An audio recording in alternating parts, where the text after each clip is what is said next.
They say one act of kindness can change your life forever. But what if it destroys everything first? When Ethan Ward and his two little girls stopped on that rain-soaked highway to save a dying stranger, he thought he was just doing the right thing. He had no idea that the man bleeding out on the asphalt was worth billions, or that saving him would turn Ethan from hero to villain overnight.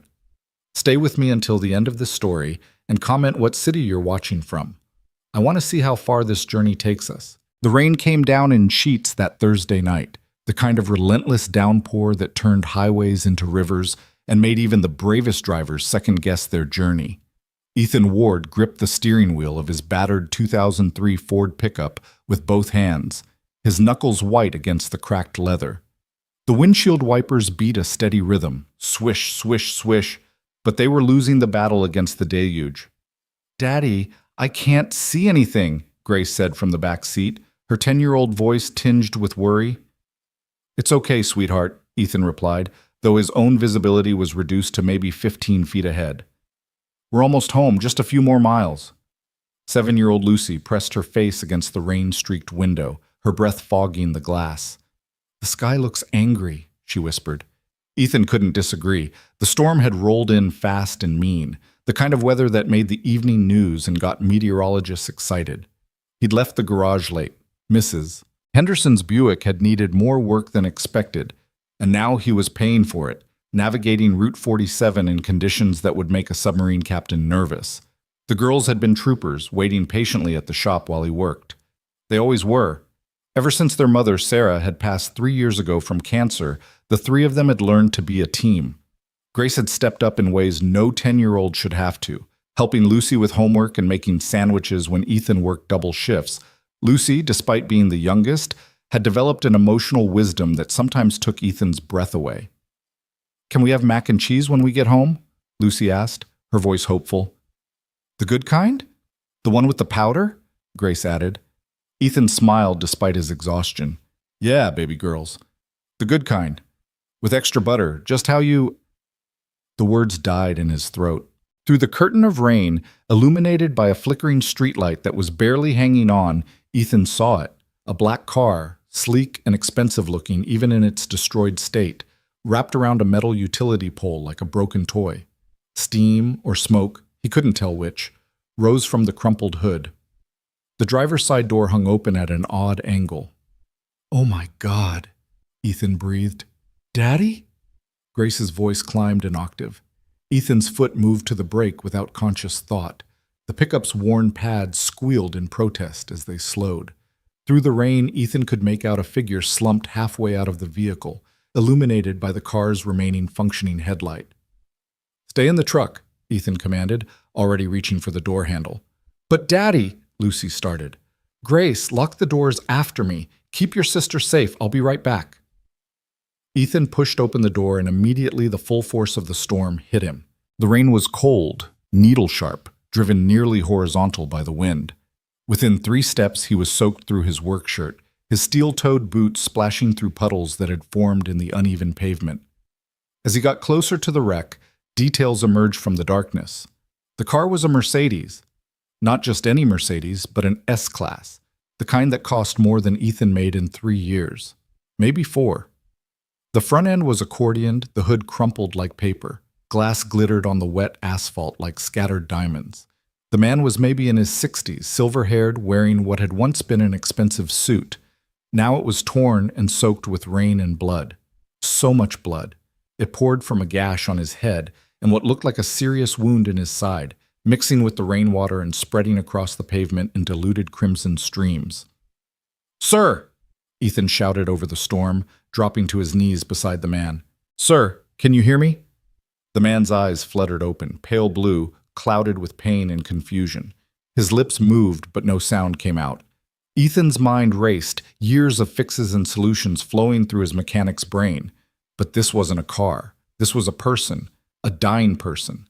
He fumbled for his phone with shaking hands, nearly dropping it twice in the rain. No signal. Of course there was no signal. This stretch of Route 47 was a dead zone on good days, and tonight the storm was probably taking down cell towers.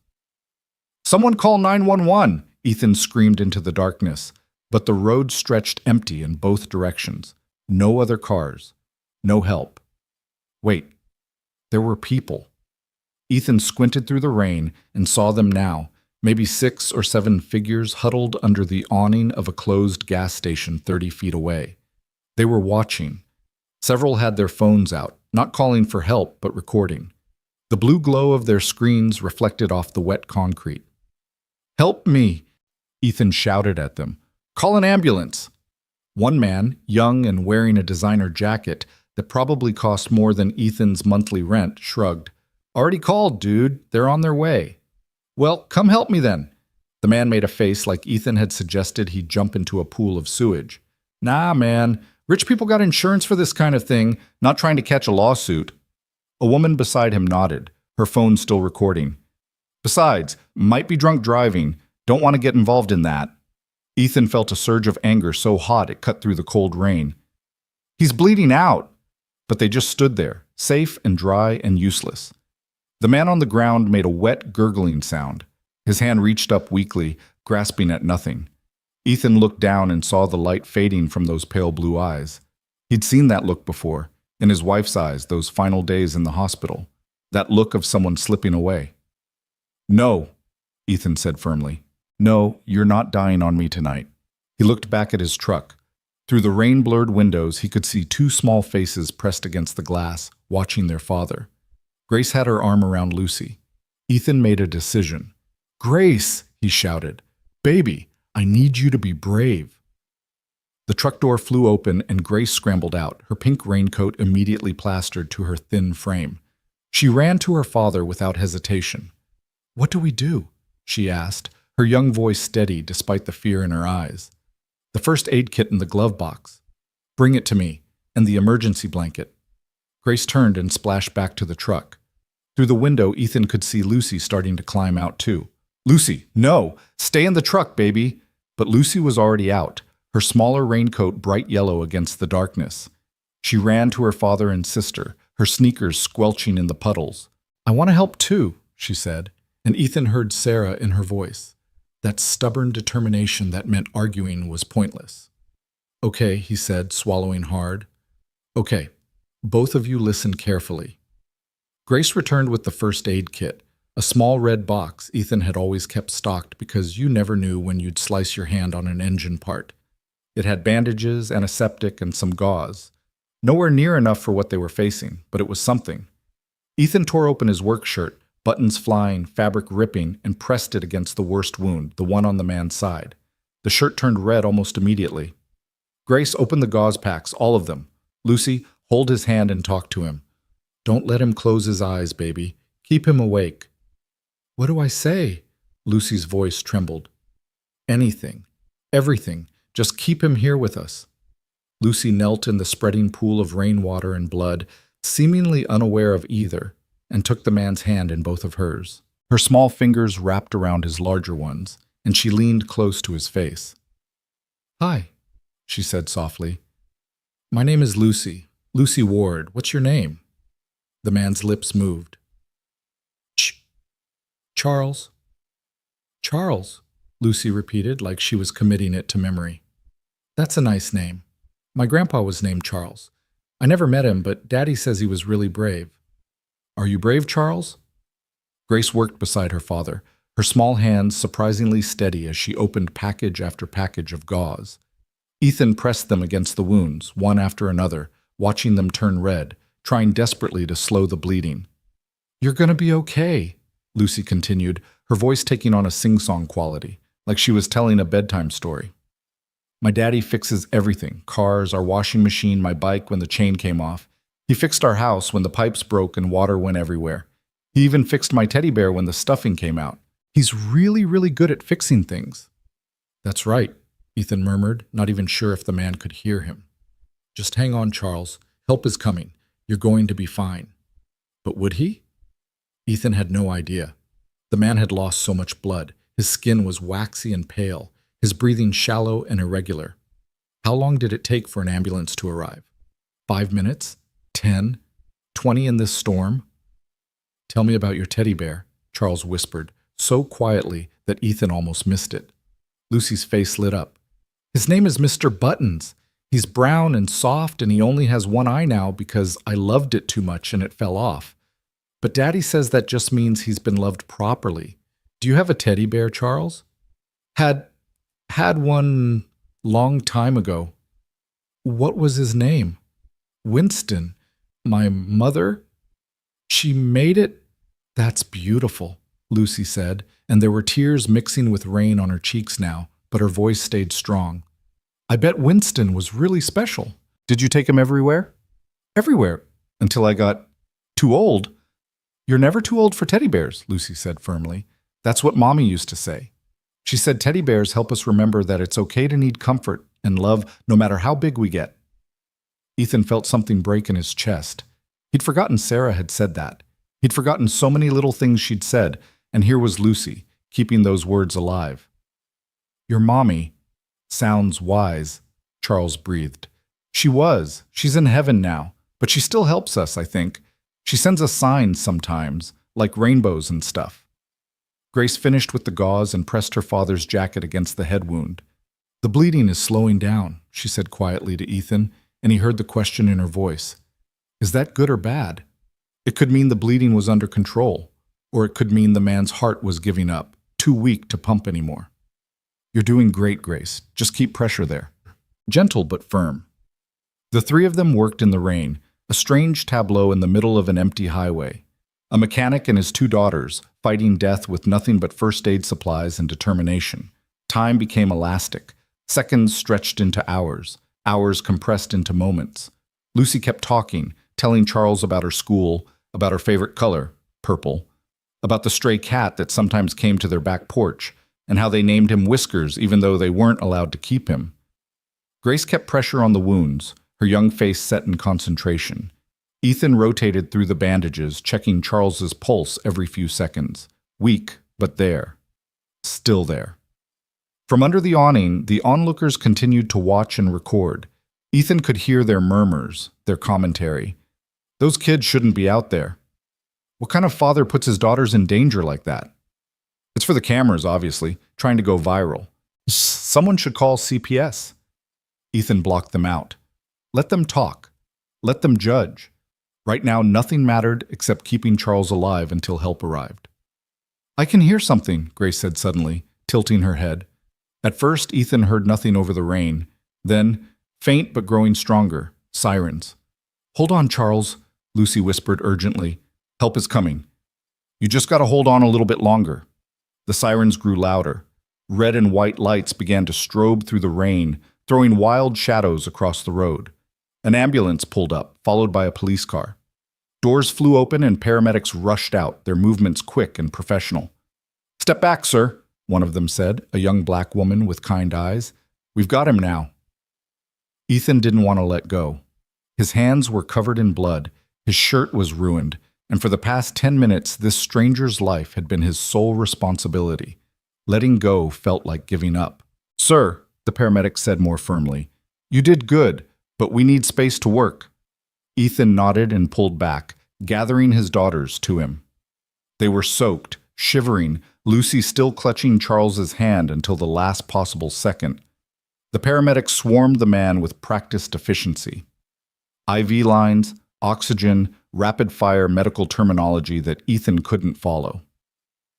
They loaded Charles onto a stretcher, moved him into the ambulance. One of the paramedics, an older man with gray at his temples, stopped beside Ethan as his partner prepared the ambulance for transport. You saved his life, he said quietly. When we got the call, dispatch said it had been over 15 minutes since the accident. No one should survive that long with injuries like his without help. You gave him a chance. Will he make it? Ethan asked. The paramedic glanced back at the ambulance.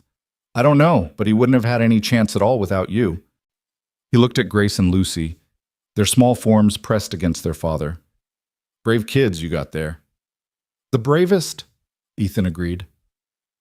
The ambulance pulled away, sirens wailing, and suddenly the night felt very quiet despite the rain. A police officer approached, a woman in her 40s with a no-nonsense expression. I'm going to need a statement, she said, pulling out a notepad. Ethan gave her the facts, what he'd seen, what he'd done, what the bystanders had done, or more accurately, hadn't done.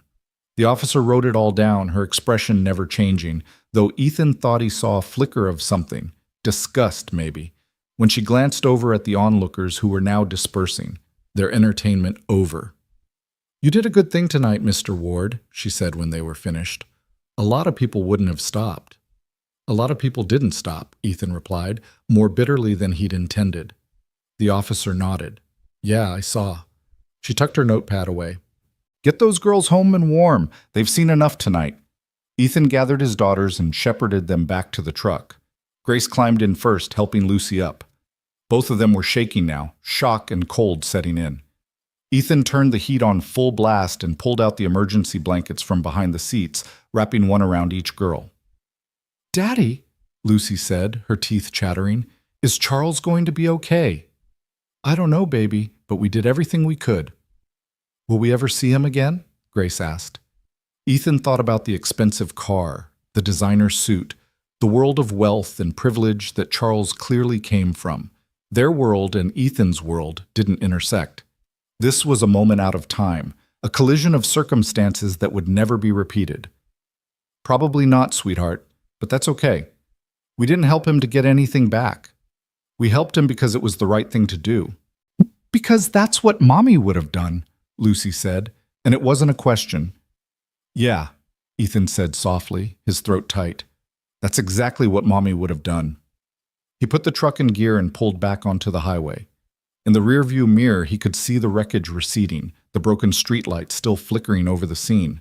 By morning, it would all be cleaned up, the evidence of near tragedy erased. Life would go on. The rain began to ease as they drove, the storm passing as quickly as it had arrived. By the time they pulled up to their small rental house on the edge of town, only a light drizzle remained. Inside, Ethan got the girls out of their wet clothes and into warm pajamas. He made the promised mac and cheese, though none of them had much appetite. Lucy fell asleep at the table, her head resting on her arms, and Ethan carried her to the bedroom she shared with Grace. "Daddy?" Grace whispered as he tucked Lucy in. "Yeah, baby? I was scared tonight." "I know, me too." "But you weren't acting scared." Ethan sat on the edge of the bed and brushed hair back from Lucy's sleeping face. "Being brave doesn't mean not being scared, Grace. It means being scared and doing what needs to be done anyway." "Is that what you and Lucy did tonight?" "That's what all three of us did tonight." Grace was quiet for a moment. "Some of those people said mean things. I heard them. They said you were doing it for attention." Ethan felt anger flare again, but he pushed it down. "Some people don't understand why someone would help without expecting something in return. That's their problem, not ours." "I understand," Grace said firmly. "We help people because it's right, because we're wards, and wards help." Ethan kissed her forehead. "That's right, baby. Wards help." He left the door cracked open and went back to the kitchen to clean up. His hands were still stained with blood. He scrubbed them at the sink, watching the water run pink, then red, then clear again. But he could still feel it, sticky and warm, the evidence of a life almost lost. His phone, which he'd left on the counter, buzzed. A text from his boss. "Saw the news, you okay?" "News?" Ethan opened his browser and felt his stomach drop. The video was everywhere. Someone had posted it. The rain, the wreck, Ethan and his daughters huddled around Charles, fighting to keep him alive. The video had been taken from the gas station awning, and the angle made it look almost cinematic. The title made Ethan's blood run cold. "Single dad uses kids as props in dramatic rescue for social media clout." He clicked on it with trembling fingers. The video played. There he was, tearing his shirt off, shouting for help. There were his girls, Grace bringing supplies, Lucy holding the dying man's hand. It all looked so staged from this angle, so perfectly dramatic. The comments were already piling up. "This is disgusting, using his kids for views. Call CPS, those children are in danger." Obviously set up. No one is that stupid to bring kids into a situation like that. Betty crashed the car himself for the viral video. Single dad looking for sympathy and donations. Pathetic. But there were other comments too. "Are you all insane? This man saved someone's life." "Those kids are heroes. All three of them. Everyone judging him should ask themselves if they would have stopped. The people recording and doing nothing are the real villains here." The video had 10,000 views, then 20,000. The number kept climbing as Ethan watched, his stomach churning. His phone buzzed again. His sister, Rachel. "Ethan, what the hell? Call me." Another buzz. An unknown number. "Is this the man from the rescue video?" And another, "Channel 7 News would like to do an interview." Ethan turned off his phone and sat in the dark kitchen, his head in his hands. They'd done the right thing. He knew they'd done the right thing. So why did he feel like he'd just made the biggest mistake of his life? Outside, the rain had stopped completely. The clouds were breaking up, revealing glimpses of stars. Somewhere in the city, in a hospital Ethan didn't know the name of, Charles was fighting for his life. Did he know what had happened after the ambulance drove away? Did he know that the simple act of helping him was turning into a nightmare? Ethan thought about Sarah, about what she would say if she were here. She would tell him to hold his head high. She would tell him that public opinion didn't matter when you knew in your heart you'd done right. She would tell him to protect their girls and ignore the noise. But Sarah wasn't here. Sarah was gone, and Ethan was alone with two sleeping children who'd witnessed something terrible and beautiful tonight, and he had no idea how to protect them from what was coming. He walked to the girls' bedroom and stood in the doorway, watching them sleep. Grace had her arm thrown over Lucy, protective even in her dreams. Lucy was curled up with Mr. Buttons clutched to her chest, her face peaceful. They'd been so brave tonight, so impossibly, heartbreakingly brave. And now the world was going to crucify them for it. Ethan's hands clenched into fists. Let them come.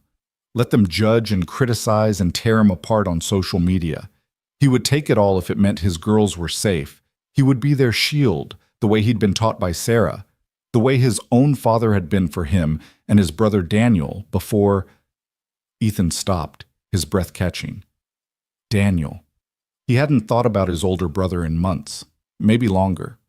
Daniel had been everything Ethan wasn't: educated, ambitious, successful. He'd worked in finance, made real money, moved in circles where people wore suits that cost more than cars. But Daniel had stayed grounded, stayed kind. He'd been the one who'd helped Ethan and Sarah with the down payment on their first house. He'd been the one who'd paid for Sarah's experimental cancer treatments when the insurance ran out. And then, 6 years ago, Daniel's car had gone off a bridge in the fog. They'd never even recovered his body. Ethan wondered what Daniel would think of tonight. Would he be proud? Would he understand why Ethan had stopped, why he'd brought his girls into something dangerous? The answer came immediately. Of course he would. Daniel had always said that Ethan had the biggest heart of anyone he knew. "You're the best of us, little brother," he'd said once. "Don't ever let anyone tell you different." Ethan wiped his eyes and went to his own bedroom. He pulled out the old wooden box he kept on the top shelf of his closet, the one filled with memories. Photos of Sarah, of Daniel, of happier times. At the bottom was Sarah's last gift to him, a handkerchief she'd embroidered while in the hospital, too weak to do much else but determined to leave him with something made by her own hands. The stitching was uneven, the letters shaky. "For my hero, love always, S." Ethan pressed it to his face and let himself cry. For Sarah, for Daniel, for the innocence his daughters had lost tonight, for the man they'd saved and might never see again, for the unfairness of doing right and being punished for it. Tomorrow would bring new challenges. The video would spread further. The comments would get worse. People would judge, criticize, maybe even threaten. His boss might not let him come back to work. The girls might face bullying at school. But tonight, they had saved a life. Tonight, they had been heroes. And whatever came next, Ethan would face it the same way he'd faced everything else since Sarah died. One day at a time, one step at a time, with his daughters by his side. He fell asleep with the handkerchief clutched in his hand and Sarah's voice in his ear, telling him what she always had. "You're stronger than you think, Ethan Ward. You always have been." In the dark house, 3 hearts beat with the steady rhythm of the righteous. They didn't know that their lives had just changed forever. They didn't know that the man they'd saved was more than just wealthy. He was powerful enough to move mountains. They didn't know that sometimes doing the right thing comes with a price, but that price is followed by rewards beyond imagining. They only knew that they'd done what the Wards always did. They'd helped when no one else would. And that, in the end, was all that mattered. Morning came too soon. announced by pale sunlight filtering through the thin curtains of Ethan's bedroom and the insistent buzzing of his phone. He'd forgotten to turn it back on. No, wait, he'd turned it off. The buzzing meant it had somehow restarted itself, or maybe he'd just dreamed turning it off. His head felt stuffed with cotton, his eyes gritty from too little sleep. The buzzing continued, relentless. Ethan groaned and reached for the phone, squinting at the screen. 43 missed calls, 67 text messages. His email icon showed 99 plus unread messages. His social media apps, which he barely used, were lighting up with notifications that seemed to multiply even as he watched. "What the hell?" he muttered, thumb hovering over the phone. From down the hall came the sound of small feet padding across hardwood floors. Lucy appeared in his doorway, Mr. Buttons dangling from one hand, her yellow pajamas rumpled. "Daddy, there are people outside," she said, her voice small. Ethan sat up fast, instantly awake. "What people?" "People with cameras." Grace counted 6 of them. Ethan's blood ran cold. He stumbled out of bed, still in yesterday's clothes. He'd been too exhausted to change, and went to the front window. He pulled back the curtain a fraction of an inch and felt his stomach drop to his feet. Lucy hadn't been exaggerating. There were at least 6 people on his lawn and the sidewalk beyond, some with professional-looking cameras, others with phones. A van with a satellite dish on top was parked across the street.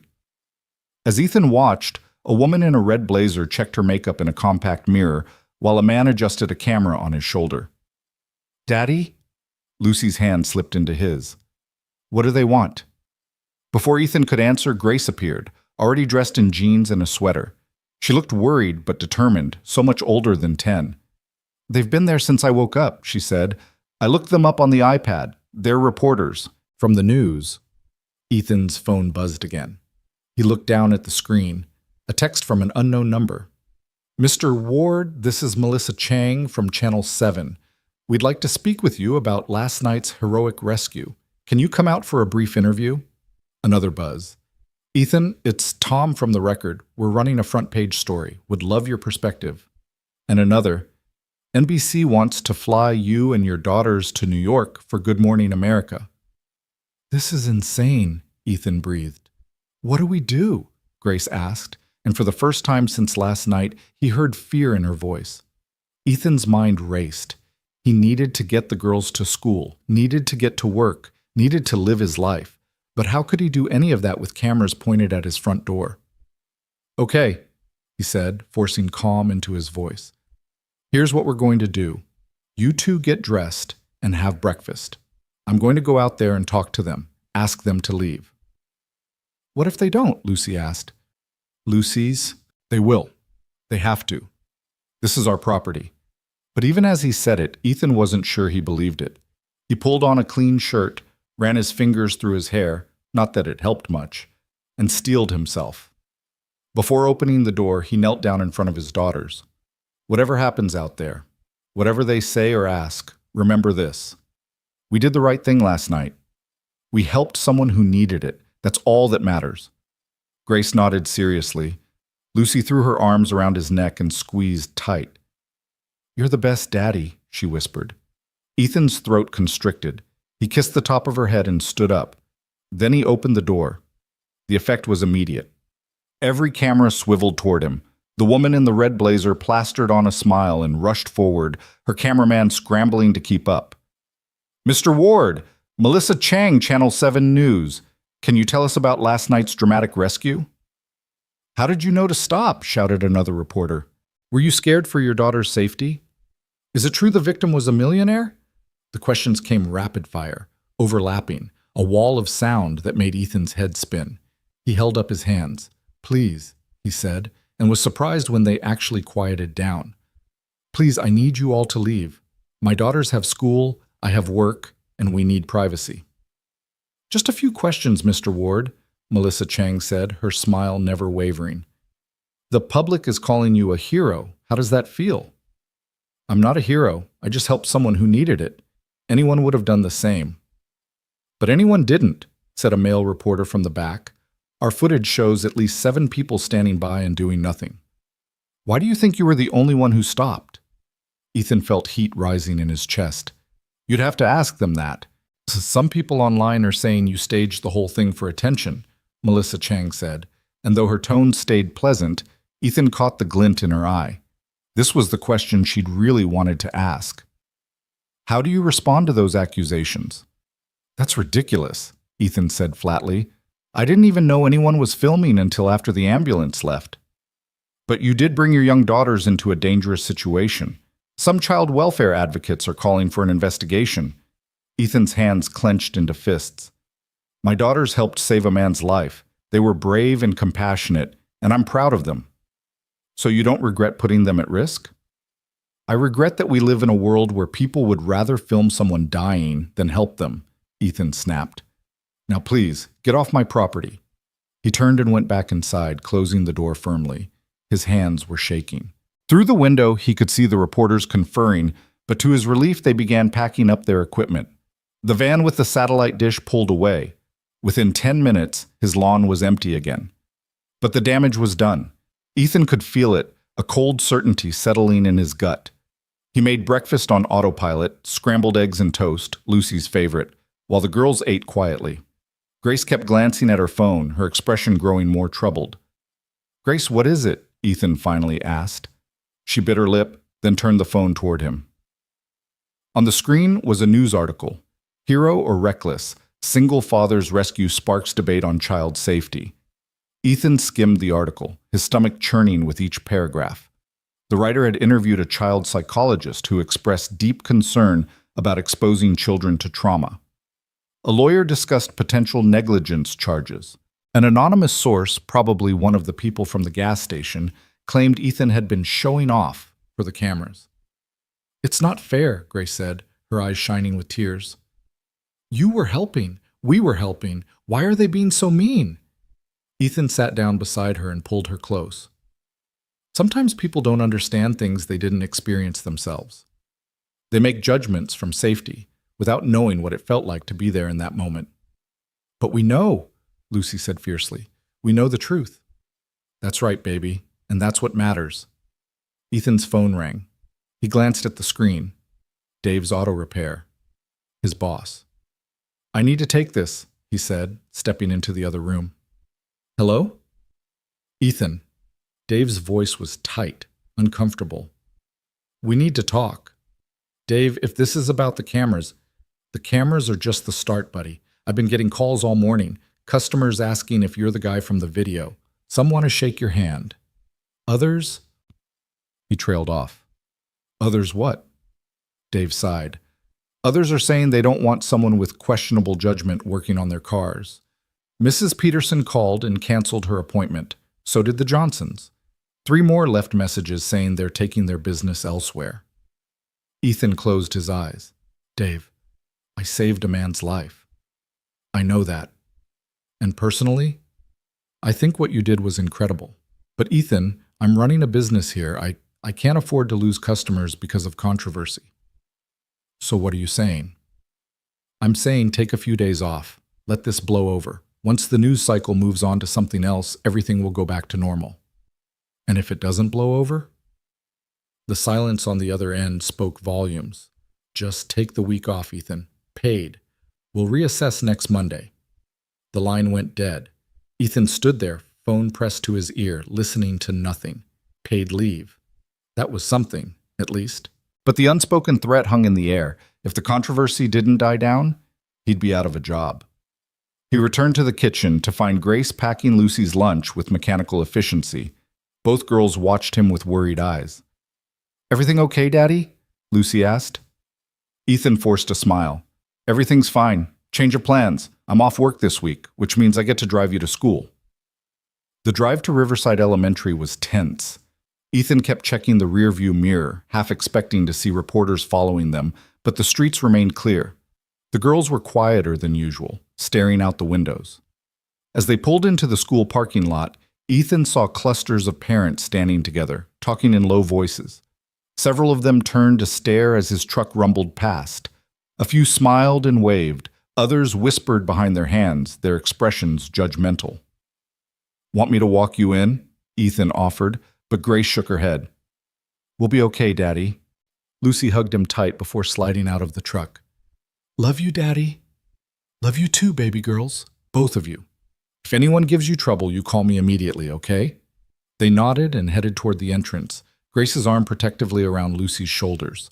Ethan watched until they disappeared inside, then sat in his truck for a long moment, trying to quiet the anxiety churning in his chest. His phone buzzed. Another text from an unknown number.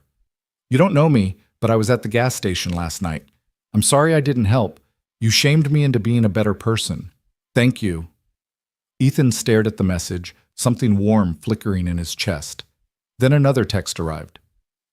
People like you make me sick. Using your kids for fame. I hope they take them away from you. The warmth died instantly. Ethan deleted both messages and drove home, the morning already feeling like it had lasted a week. The house felt too empty, too quiet. Ethan tried to distract himself with chores, dishes, laundry, fixing the leaky faucet he'd been meaning to get to for months. But his phone kept buzzing with messages, notifications, requests for interviews. Social media was a cesspool of opinions, hot takes, strangers who'd never met him deciding whether he was hero or villain. By lunchtime, the video had 5 million views. By mid-afternoon, it was trending on 3 different platforms. By the time Ethan had to pick up the girls from school, someone had created a GoFundMe page in his name without his permission. It had raised $40,000. The comments section was a battlefield. This man deserves our support. This is a scam. Report it. Those girls are angels. God bless this family. CPS needs to investigate immediately. Ethan felt like he was losing his mind. He'd saved a man's life, and somehow that single act of decency had spiraled into this nightmare of public scrutiny and judgment. When he pulled up to the school, his heart sank. Grace and Lucy were sitting on the curb by themselves, away from the other kids. As they climbed into the truck, Ethan could see tear tracks on Lucy's cheeks. What happened? He asked, fighting to keep his voice calm. Nothing, Grace said quickly, too quickly. Gracie, she looked at her hands. Some kids were saying stuff about the video, about how we were faking it for money. And Lucy told them they were liars, and then Grace's voice cracked. And then Mrs. Morrison came over and said we shouldn't spread the argument around. She said both sides had valid points. Ethan's knuckles went white on the steering wheel. Both sides? She said some people think what we did was brave, and some people think it was dangerous, and everyone's entitled to their opinion. Grace looked up, her eyes blazing with anger and hurt. But Daddy, there aren't two sides. We helped someone. That man was dying. I know, baby, I know. It's not fair. Grace's composure finally cracked, and she started crying in earnest. We did everything right, and everyone's being so mean. Lucy was crying too now, and Ethan pulled the truck over to the side of the road and climbed into the back seat, pulling both his daughters into his arms. Listen to me, he said fiercely. Both of you listen. What we did last night was right, unquestionably, absolutely right. And yes, the world is being cruel and unfair right now. Yes, people are judging us without knowing the truth, but we know the truth. Charles knows the truth. And someday, when you're older and you look back on this, you'll know you were brave when it mattered most. But it hurts, Lucy sobbed. Why does doing the right thing hurt so much? Ethan didn't have an answer for that. Sarah would have known what to say. Sarah always knew how to make sense of the senseless. But Sarah was gone, and Ethan was fumbling in the dark, trying to be enough for these 2 girls who deserved so much more than a world that punished kindness. Sometimes, he said slowly, doing the right thing costs us something. But that doesn't make it wrong. It just makes it hard. And we're strong enough to handle hard things. We've proven that already. They sat there on the side of the road for a long time, 3 broken hearts beating against each other, taking what comfort they could from proximity and love. When they finally made it home, Ethan made dinner, spaghetti with meat sauce, another favorite, and put on a movie the girls had seen 100 times, anything to provide normalcy, routine, escape from the chaos of the outside world. His phone rang just as they were settling in. An unknown number, but something made Ethan answer it. Mr. Ward? A woman's voice, professional and cool. This is Linda Martinez from Child Protective Services. Ethan's blood turned to ice. Yes? We've received several reports expressing concern about your daughter's welfare following the incident last night. I'm calling to inform you that we'll need to conduct a home visit to assess the situation. You can't be serious. I assure you, Mr. Ward, we take all reports seriously.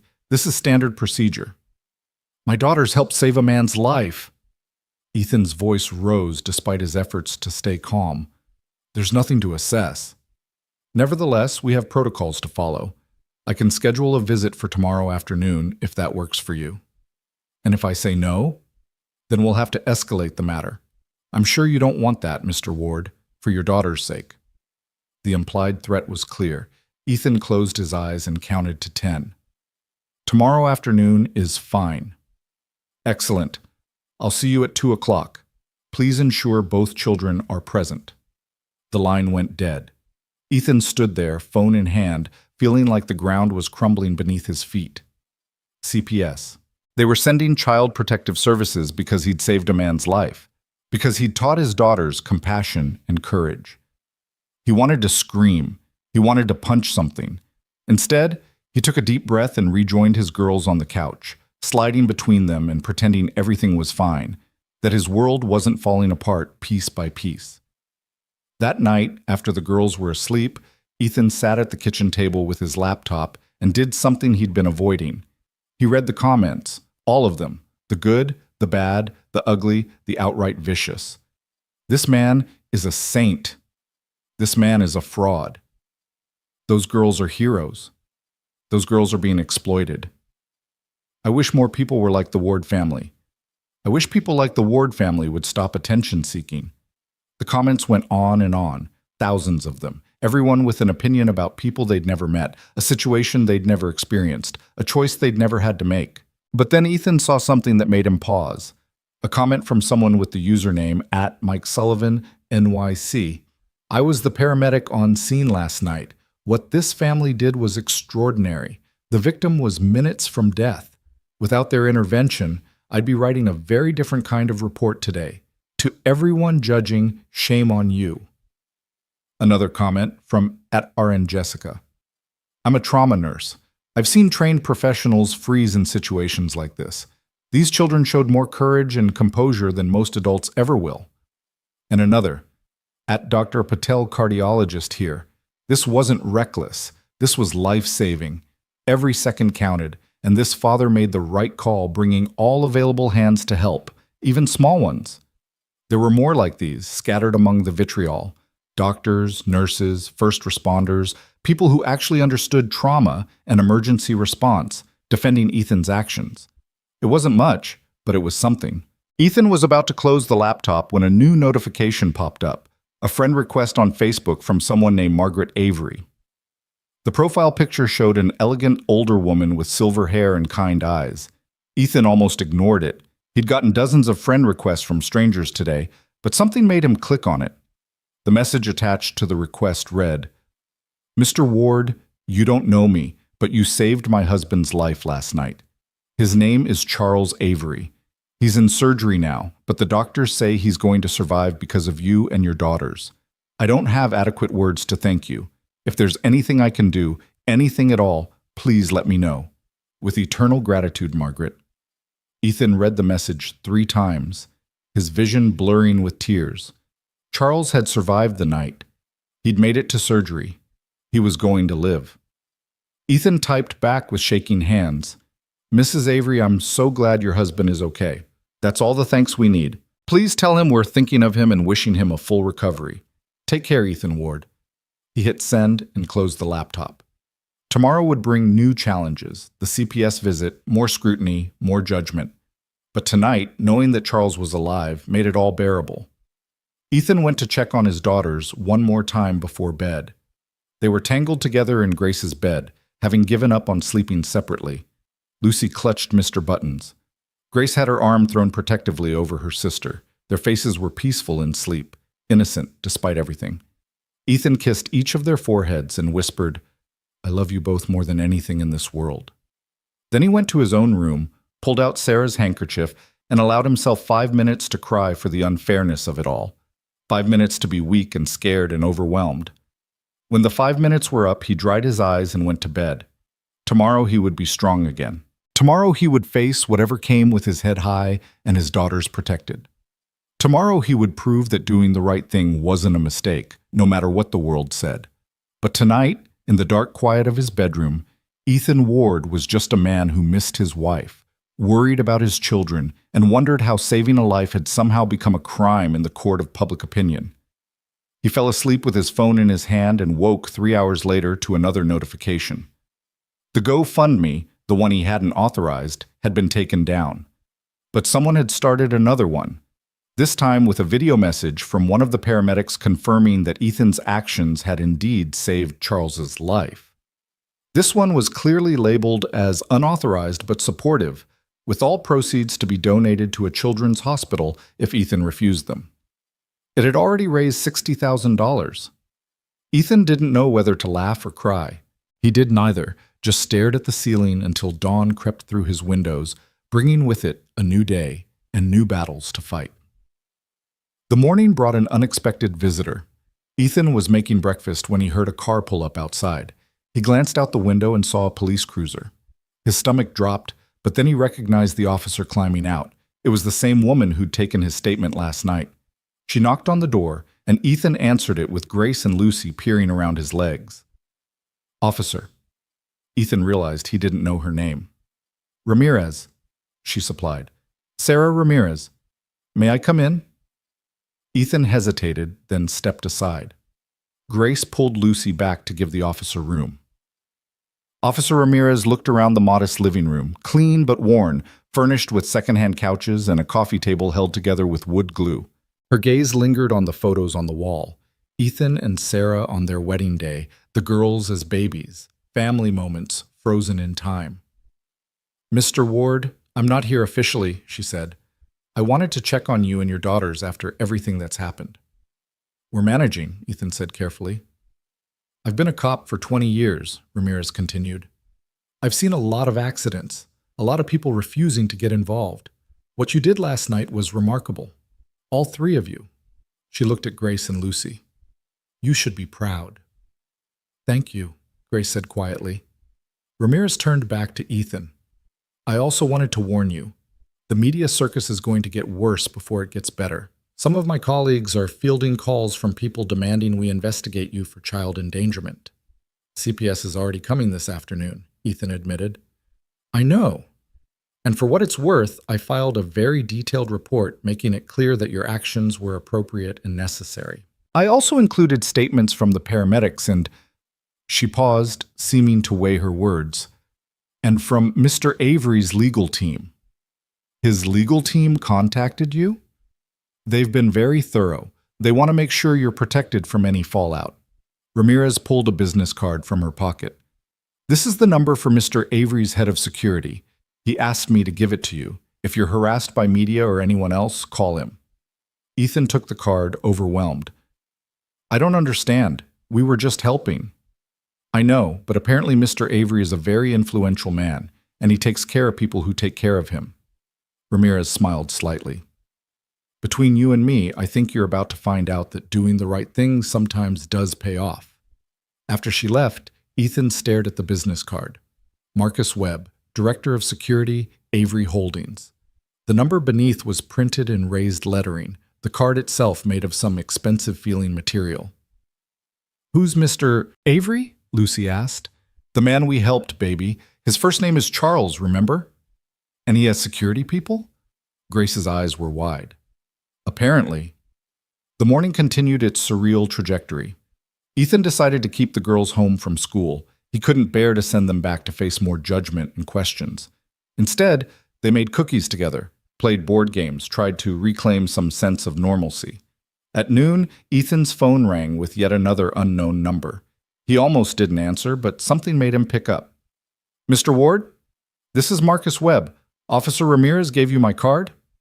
The voice was deep, authoritative, the kind that expected to be obeyed. "Yes, she did." "Good. I'm calling to inform you that Mr. Avery has asked me to ensure your family's privacy and safety during this difficult time. We've already had our legal team send cease and desist letters to several media outlets and taken down the unauthorized fundraising pages." Thank you, but that's not necessary." Mr. Avery feels it is very necessary. You saved his life, Mr. Ward. He takes that seriously. Webb paused. I understand Child Services is visiting you today? How did you know that? It's my job to know things.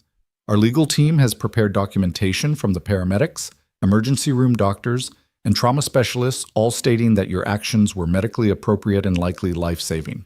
They've already forwarded this to CPS. The visit today should be a formality. Ethan sat down heavily on the couch. I don't know what to say. You don't need to say anything. Just know that you have support. And Mr. Ward? Mr. Avery is expected to wake from sedation this afternoon. He's been asking about you and your daughters. He'd very much like to thank you personally once he's recovered enough. Tell him we're just glad he's okay. I will. But I suspect he'll want to tell you himself. The call ended, leaving Ethan staring at his phone in disbelief. This was really happening. Charles wasn't just grateful, he was mobilizing resources to protect them. At 2 o'clock sharp, a car pulled up outside. Not an official vehicle, just a plain sedan. A woman in her 50s climbed out, carrying a briefcase. Linda Martinez, presumably. Ethan opened the door before she could knock. Miss Martinez, Mr. Ward. Her expression was neutral, professional. May I come in? The next hour was one of the most excruciating of Ethan's life. Martinez walked through every room of the house, taking notes. She interviewed Grace and Lucy separately, asking them questions about their home life, their father, the events of last night. The girls handled it with remarkable composure, but Ethan could see the fear in their eyes. Finally, Martinez sat down with Ethan at the kitchen table. Mr. Ward, I've reviewed the documentation sent by Mr. Avery's legal team. I've also spoken with your daughters and toured your home. Everything I've seen indicates a loving, stable environment. Ethan's shoulders sagged with relief. However, Martinez continued, and Ethan's relief evaporated. I do have concerns about your judgment in bringing the children into a potentially dangerous situation. The situation was already dangerous, Ethan said quietly. A man was dying. Every second counted. My daughters knew what to do, stayed calm, and helped save his life. Yes, I understand that. But as a parent, your first responsibility is to your children's safety. And I kept them safe while teaching them compassion and courage. Would you rather I had taught them to walk past someone in need? Martinez studied him for a long moment. What you did was... She paused, seeming to struggle with her words. It was complicated, Mr. Ward. It's not a situation covered in any parenting manual. But you're not going to take my girls away. It wasn't a question, but Martinez answered anyway. No, I'm not. But I'm going to recommend that you attend a parenting class focused on risk assessment and emergency situations. Fine. Whatever you need. Martinez gathered her papers and stood. At the door, she paused. Off the record, Mr. Ward? What you taught your daughters last night, that's the kind of lesson that shapes character. My report will reflect that while your methods were unconventional, your intentions were pure and the outcome was undeniably positive. She smiled slightly. But on the record, please be more careful in the future. After she left, Ethan pulled his daughters into a hug so tight they squeaked in protest. It's over? Grace asked. It's over, Ethan confirmed. She's not taking you anywhere. You're stuck with me. Good, Lucy said firmly, because we belong together. That evening, Ethan's phone rang once more. This time, he recognized the number from earlier, Marcus Webb. Mr. Ward, Miss Avery is awake and lucid. He's asking if you and your daughters could visit him tomorrow at St. Catherine's Hospital, room 412. He's quite insistent. Ethan looked at his girls, curled up on the couch watching cartoons, trying to be normal kids after a very abnormal few days. We'll be there, Ethan said, because if Charles wanted to thank them, the least they could do was let him. And maybe, just maybe, meeting the man they'd saved would help his daughters understand that despite all the ugliness, they'd done something beautiful. Tomorrow would bring answers. Tomorrow they would see Charles. Tomorrow, perhaps, the story that had started with rain and blood and terror would find its next chapter. But tonight, they were together, they were safe, and they were still a family. And that, Ethan thought as he watched his daughters laugh at the cartoon, was everything that mattered. St. Catherine's Hospital rose against the morning sky like a monument to hope and healing, its glass and steel facade reflecting clouds that had finally broken apart after days of rain. Ethan pulled his truck into the visitor parking lot, his hands tight on the wheel, and glanced at his daughters in the rearview mirror. Grace sat perfectly still, her hands folded in her lap, wearing the nicest dress she owned, a blue one with white flowers that Sarah had bought her 2 birthdays ago. Lucy fidgeted with Mr. Buttons, who she'd insisted on bringing despite Ethan's gentle suggestion to leave him home. "What if he doesn't remember us?" Lucy asked suddenly, her voice small. Ethan turned in his seat to face her. "He remembers, baby. That's why he asked us to come." "But what if he's different? What if he's not nice?" Grace reached over and took her sister's hand. "He said our names, remember? In the rain. He talked to you about Mr. Buttons. People don't forget things like that." Ethan felt a surge of pride for his eldest daughter, always the protector, always finding the right words when he struggled to. He climbed out and opened the back door, helping both girls down from the high cab. Lucy clutched Mr. Buttons with one hand and reached for Ethan's with the other. The hospital lobby was bustling with activity, doctors in white coats, nurses in colorful scrubs, visitors carrying flowers and balloons. A volunteer at the information desk directed them to the elevators with a warm smile. As they rode up to the 4th floor, Ethan's stomach twisted with nerves. What would they find when they walked into room 412? Would Charles truly be grateful, or had Marcus Webb oversold his employer's desire to meet them? The elevator doors opened with a soft chime. The 4th floor was quieter, more refined than the busy lobby. The floors gleamed, the walls were painted in soothing blues and grays, and the lighting was soft. This wasn't the regular hospital wing. This was where money bought privacy and comfort alongside medical care. Room 412 was at the end of the hall. Outside the door stood a man in a dark suit who could only be security, broad-shouldered, alert, with an earpiece visible. He nodded at Ethan as they approached. "Mr. Ward? The girls? Mr. Avery is expecting you. I'm Marcus Webb. We spoke on the phone." Marcus Webb was not what Ethan expected. Despite the imposing voice, he was average height with kind eyes and a handshake that was firm but not crushing. He looked at Grace and Lucy with something like approval. "He's been asking about you 3 every hour," Marcus said quietly. "Fair warning, he's emotional. The man doesn't cry easily, but he teared up twice this morning just talking about what you did." Ethan swallowed hard. Is he going to be okay?" "Doctors say full recovery, thanks to you. The internal bleeding would have killed him within 20 minutes if you hadn't stopped it." Marcus opened the door. "Go on. He's been waiting." The hospital room was spacious, more like a hotel suite than a medical facility. Large windows overlooked the city, morning light streaming in. Medical equipment beeped softly in the background, but the room had been made as comfortable as possible with real furniture, fresh flowers, and artwork on the walls. In the bed, propped up with pillows, sat Charles Avery. His silver hair was neatly combed, his face was pale, but his eyes were sharp and clear. Bandages wrapped around his head and his torso, IV lines ran to his arm, but he was sitting up and alert. When he saw them enter, his entire face transformed. "You came," he said, and his voice cracked with emotion. "I wasn't sure you would." Lucy let go of Ethan's hand and walked straight to the bedside, Mr. Buttons still clutched in her arms. "Hi, Charles. You look better." Charles laughed and then winced, pressing a hand to his side.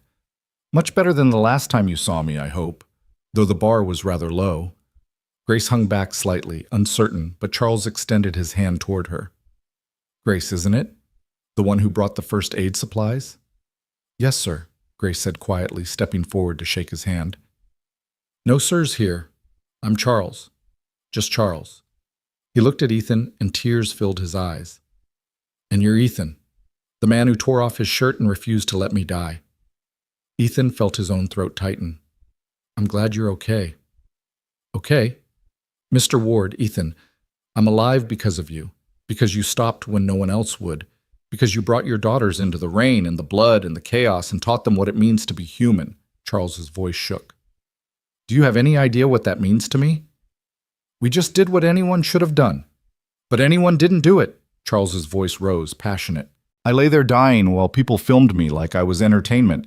7 people, Ethan. 7 people stood safely under that awning and watched me bleed. But you? You risked everything. You put your hands in my wounds. You had your daughters comfort me in what could have been my final moments. He looked at Lucy. You held my hand and told me about Mr. Buttons. Do you know what that meant to a terrified old man? Lucy's eyes filled with tears. You were scared? Petrified. But you made me feel less alone. You made me want to fight to stay alive, because if little girls that brave existed in the world, then the world was worth staying in. A woman entered from an adjoining room, elegant, silver-haired, her eyes red from crying. This had to be Margaret, the woman who'd sent the Facebook message. Margaret, Charles said, reaching for her hand, come meet them. Come meet the angels who saved me. Margaret Avery moved with the grace of someone accustomed to formal events in high society, but the moment she saw Ethan and his daughters, all pretense fell away. She pressed her hands to her mouth, tears streaming down her face. I'm sorry, she whispered. I promised myself I wouldn't cry, but… She couldn't finish. Instead, she pulled Lucy into a gentle hug, then Grace, then stood before Ethan with her hands on his shoulders. Thank you. Thank you for giving me more time with him. Mrs. Avery. Margaret, please.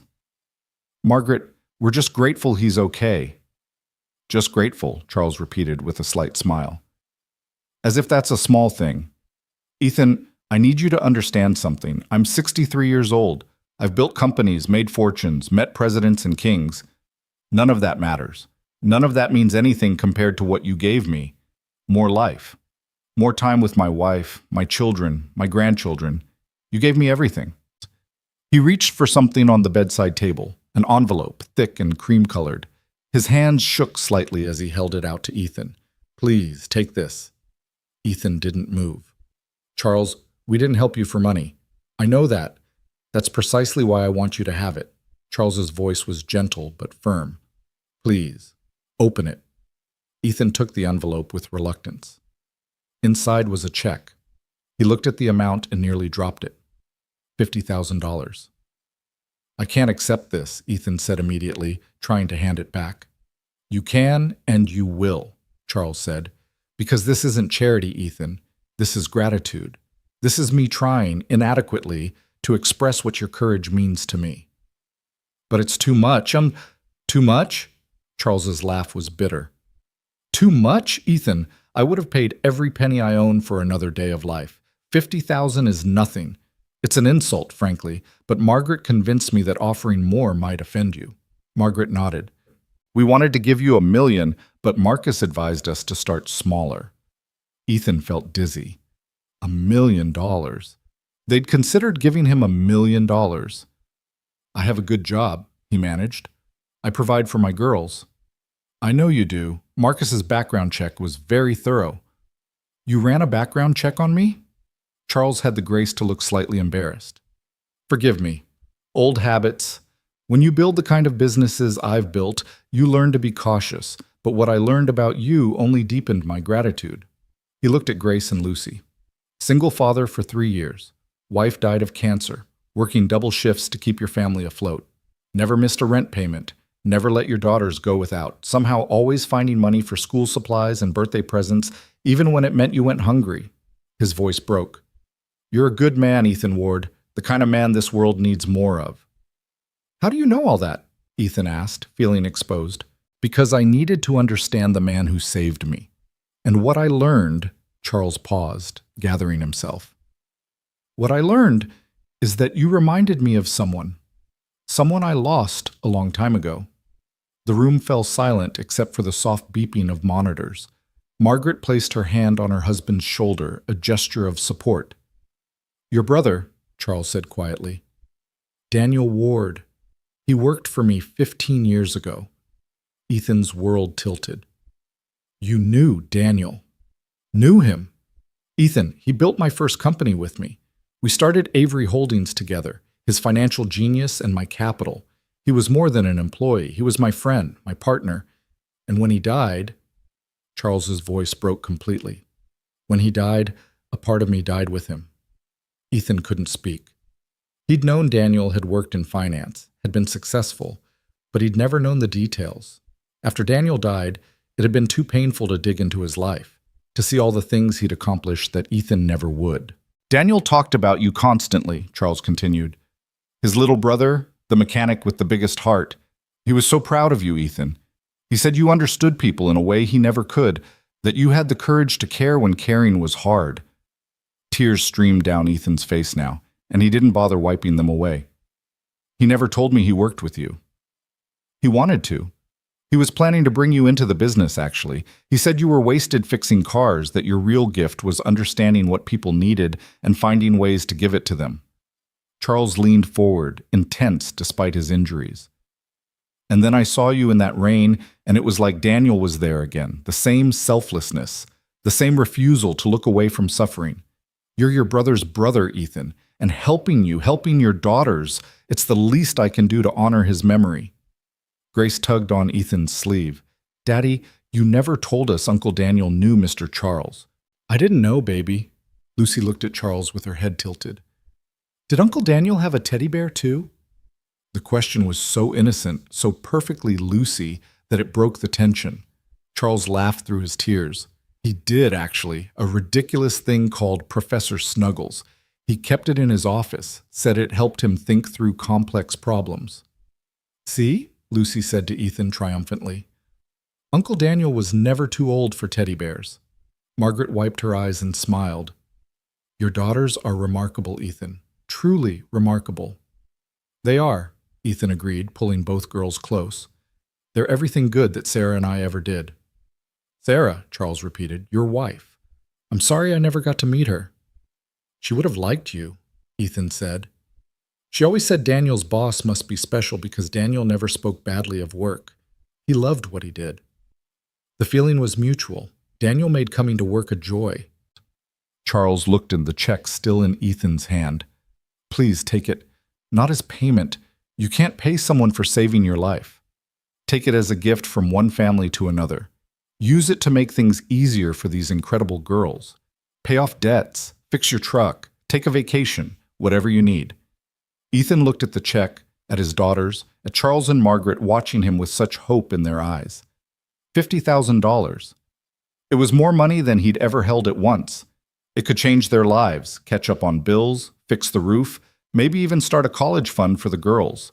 But taking it felt wrong somehow, like he was profiting from what should have been a simple act of decency. Charles, he started, but Charles held up a hand. Let me tell you something about your brother. When Avery Holdings took off, Daniel made millions. Do you know what he did with that money? He donated most of it, built schools, funded scholarships, supported shelters. He said money was worthless if it just sat in a bank. He said the only point of having resources was to help people who needed them. That sounds like Daniel, Ethan admitted. So take the check. Not for you, for your daughters. Give them opportunities. Let them dream bigger than they could before. That's what Daniel would have wanted. That's what I want. Charles's eyes were pleading now. Please, Ethan, let me do this. Let me honor Daniel's memory by helping his brother. Let me repay a debt that can never truly be repaid. Ethan looked at Grace and Lucy. Grace's eyes were wide, understanding that something important was happening even if she didn't grasp all the details. Lucy was studying Charles with that peculiar intensity she sometimes got, like she could see into people's hearts. Okay, Ethan finally said. Okay, we'll accept it. Thank you, Charles. Thank you, Margaret. Margaret clasped her hands together, fresh tears falling. Thank you. You've given us our miracle. Let us give you yours. Charles sagged back against his pillows, relief washing over his face. There's more I want to discuss, but the doctors are limiting my time with visitors. Marcus will coordinate everything, getting the check deposited, handling any media that won't leave you alone, making sure you're protected from the ugliness that's been happening online. You know about that? Ethan asked. Know about it? Ethan, I've had my legal team working overtime to combat it. We've shut down fake fundraising pages, sent cease and desist letters to outlets spreading lies about you, and compiled evidence to sue several individuals for defamation if necessary. You don't have to do that. Yes, I do. You saved my life, and people responded by trying to destroy yours. That's unacceptable. Charles's voice hardened, showing a glimpse of the businessman he must be. No one hurts my family, and Ethan, whether you like it or not, you and your daughters are family now. Lucy stepped forward and carefully placed Mr. Buttons on Charles's bed. You can borrow him for a little while. He makes people feel better when they're hurt. Charles picked up the worn teddy bear with trembling hands, holding it like it was made of glass. Lucy, I can't. Just for a while, Lucy insisted. Until you go home. Then you can give him back. Charles pressed Mr. Buttons to his chest, and when he looked at Lucy, his face was full of wonder. Thank you, sweetheart. I'll take very good care of him. A nurse entered, clipboard in hand. I'm sorry, but Mr. Avery needs to rest now. Doctor's orders. They said their goodbyes, Grace and Lucy each hugging Charles gently, mindful of his injuries. Margaret walked them to the door, pressing a business card into Ethan's hand. My personal number, she said. Call any time for anything. You're part of our lives now, Ethan. We mean that. In the hallway, Marcus Webb was waiting. He handed Ethan another card. My number. Use it. We have a security team monitoring social media for threats against your family. If anyone approaches you, calls you, anything that feels wrong, you contact me immediately. Understood? Ethan nodded, overwhelmed. And Ethan? Marcus's expression softened slightly. What you did that night. I'm former military. I've seen combat. What you did took a different kind of courage, the kind that's harder to find. You should be proud. The drive home was quiet. Grace and Lucy seemed lost in thought, processing everything they'd seen and heard. Ethan's mind spun with revelations. Daniel had worked with Charles, had been successful beyond anything Ethan had imagined, had been planning to bring Ethan into the business before his death. How different would their lives have been if Daniel had lived? Would Sarah have gotten better treatment? Would they have caught her cancer earlier? But dwelling on what-ifs was poison. Ethan had learned that the hard way. Daddy, Grace's voice pulled him from his thoughts. Is $50,000 a lot? Yes, baby, it's a lot. What are we going to do with it? Ethan considered the question. What do you think we should do with it? Lucy piped up from the back seat. We should save some for college. That's what Mommy always said. Save for college. And fix the roof, Grace added. It leaks in my room when it rains hard. And maybe get a new truck? Lucy suggested hopefully. One that doesn't make scary noises? Ethan laughed, the first genuine laugh he'd felt in days. Yes to all of those things. We'll be smart about it. Make it last. Make it count. When they pulled up to their house, Ethan noticed something odd. Their lawn, which had been brown and patchy, was now professionally landscaped with fresh sod and flowering bushes. The paint on their front porch, which had been peeling, was fresh and white. The mailbox, which had been bent and rusted, was new and straight. What happened to our house? Grace breathed. Ethan climbed out slowly, looking around in disbelief. A man in work clothes was loading tools into a truck parked on the street. He waved when he saw Ethan. Mr. Ward? I'm Jeff from Prestige Property Services. Mr. Avery hired us to take care of some maintenance while you were out. Hope you don't mind. We have a key from the landlord. You were inside my house? Ethan's protective instincts flared. Just the maintenance crew, fixing the roof, replacing the water heater, updating the electrical in the kitchen. Mr. Avery was very specific about what needed doing, said to make sure everything was safe and functional for your family.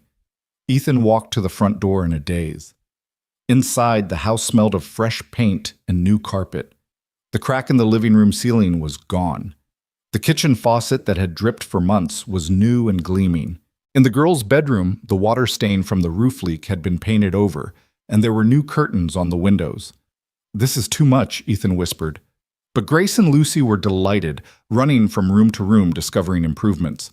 Lucy squealed when she found that her closet door, which had stuck for years, now opened smoothly. Grace nearly cried when she realized her drafty bedroom window had been replaced. Ethan's phone rang. Marcus Webb. Did the crew finish? Marcus asked without preamble. Marcus, you can't just... Charles wanted it done. The man is lying in a hospital bed feeling guilty that you've been struggling while he's been living in luxury. Let him do this, Ethan. It makes him feel better. But breaking into my house, we didn't break in. We got permission from your landlord and left everything better than we found it. No harm, no foul. Marcus paused. Listen, Ethan, Charles Avery is not a man who does things halfway. When he decides to help someone, he helps completely. You can either fight it every step of the way, or you can accept that sometimes good things happen to good people. Your choice. Ethan looked at his daughters, at their joy over simple repairs that he should have been able to provide himself but couldn't afford. Pride warred with gratitude, but watching Lucy dance in a room that no longer had a leaky ceiling, gratitude won. Thank you, Ethan said quietly. Tell Charles thank you. Tell him yourself he wants you to come back tomorrow. Says he has more to discuss. More? What more could there be? You'll see, Marcus said, and there was a smile in his voice. Trust me, Ethan, the best is yet to come. That afternoon, while the girls played in their improved bedrooms, Ethan sat at the kitchen table and deposited the check using his phone's banking app. He watched the numbers in his account change, from $347 to $50,347. It didn't seem real. His phone buzzed with a text from an unknown number. Mr. Ward, this is Tom Chen, producer for Good Morning America. We'd love to fly you and your daughters to New York for an interview. All expenses paid plus a $10,000 appearance fee. Interested? Another text. Ethan, this is Jessica Kim from the Today Show. We're doing a segment on everyday heroes and would love to feature your story. Can we talk? The offers kept coming. Interview requests, appearance fees, book deals, movie rights. The world that had been so quick to judge now wanted to profit from their story. Ethan deleted the messages without responding. Their story wasn't for sale. Instead, he called his sister Rachel, who he'd been avoiding since this whole thing started. Ethan, finally! I've been trying to reach you for days. Rachel's voice was a mix of relief and frustration. I know. I'm sorry. It's been crazy. Crazy? Try insane. You're all over the news. There are articles about you in every paper, and you're not answering your phone. I met him today, Charles Avery, the man we saved. Rachel was quiet for a moment. And he knew Daniel, Rachel. They worked together, built a company together. What? How did we not know this? I don't know. Maybe Daniel was planning to tell us. Maybe he was waiting for the right time. Ethan's voice broke. He's gone, and I'll never get to ask him. Oh, Ethan, Rachel's voice softened. I'm sorry, I know you miss him. Every day. But Rachel, Charles gave us money. A lot of money. And he fixed our house, and he wants to help us more. He says we're family now. Is he safe? I mean, is this legitimate? I think so.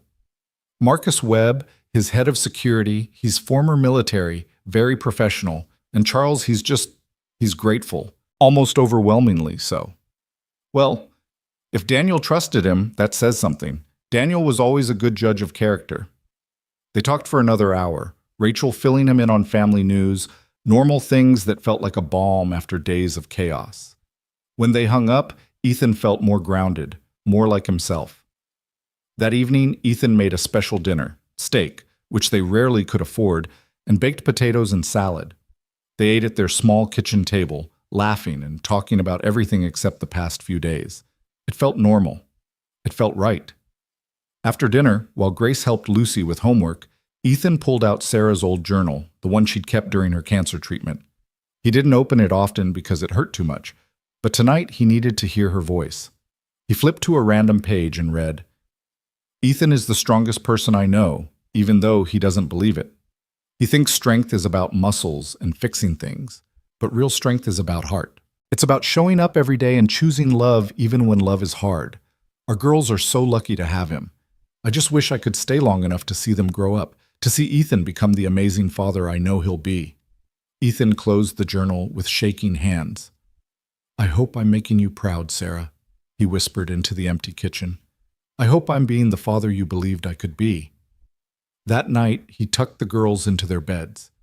Grace in her newly repaired room, Lucy surrounded by her stuffed animals, missing only Mr. Buttons who was keeping Charles company. Daddy, Grace said as he was about to leave, is our life going to be different now? Ethan sat on the edge of her bed. Maybe, in some ways, but the important things, us, our family, who we are, That won't change. We're still wards. We still help people. We still take care of each other. Promise? Promise. In Lucy's room, the 7-year-old was fighting sleep, her eyes drooping but determined to stay open. Daddy, do you think Mr. Buttons is helping Charles feel better? I think Mr. Buttons is doing an excellent job. Good. Because Charles needs him right now. We can share. Ethan kissed her forehead. You have the biggest heart, Lucy girl. I learned it from you, Daddy. After the girls were asleep, Ethan stood in the hallway between their rooms and allowed himself to feel it, all of it. The terror of that night on the highway, the pain of being judged and accused, the overwhelming gratitude Charles and Margaret had shown, the ghost of his brother suddenly present again after years of absence, the weight of $50,000 and the responsibility that came with it. He thought about Daniel, about the life his brother had built that Ethan had known nothing about. He thought about Sarah, about what she would say if she were here. And he thought about his daughters, sleeping peacefully in rooms that no longer leaked or creaked, protected by money they'd never had before. Their futures suddenly brighter than they'd been in years. Tomorrow, they would return to the hospital. Tomorrow, Charles would reveal whatever else he wanted to discuss. Tomorrow would bring new challenges, new changes, new opportunities that Ethan couldn't yet imagine. But tonight, in this moment, standing in the hallway of their small repaired house, Ethan Ward felt something he hadn't felt in 3 years. Hope.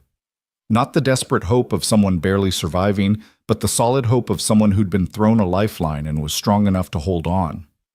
He went to bed with Sarah's handkerchief under his pillow and Daniel's memory in his heart, ready to face whatever tomorrow would bring. Because that's what wards did. They faced things head on, they helped people who needed it, and they never, ever gave up. And if the past few days had taught him anything, it was that sometimes, just sometimes, doing the right thing did pay off.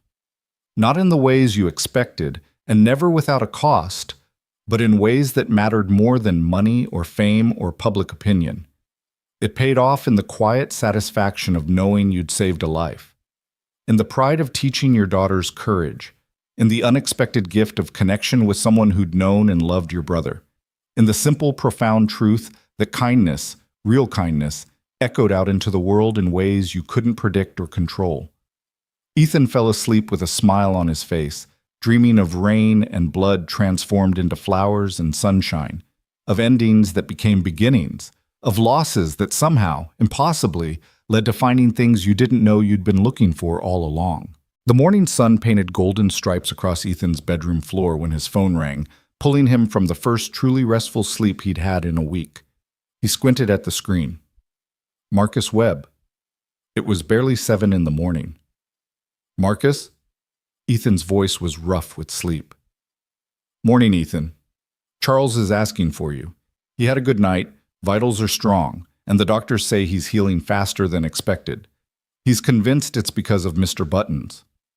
There was warmth in Marcus's typically professional tone. Can you come by around 10? He has something important to discuss with you. Ethan rubbed his eyes, processing. The girls have school. Bring them. Charles specifically asked for all 3 of you.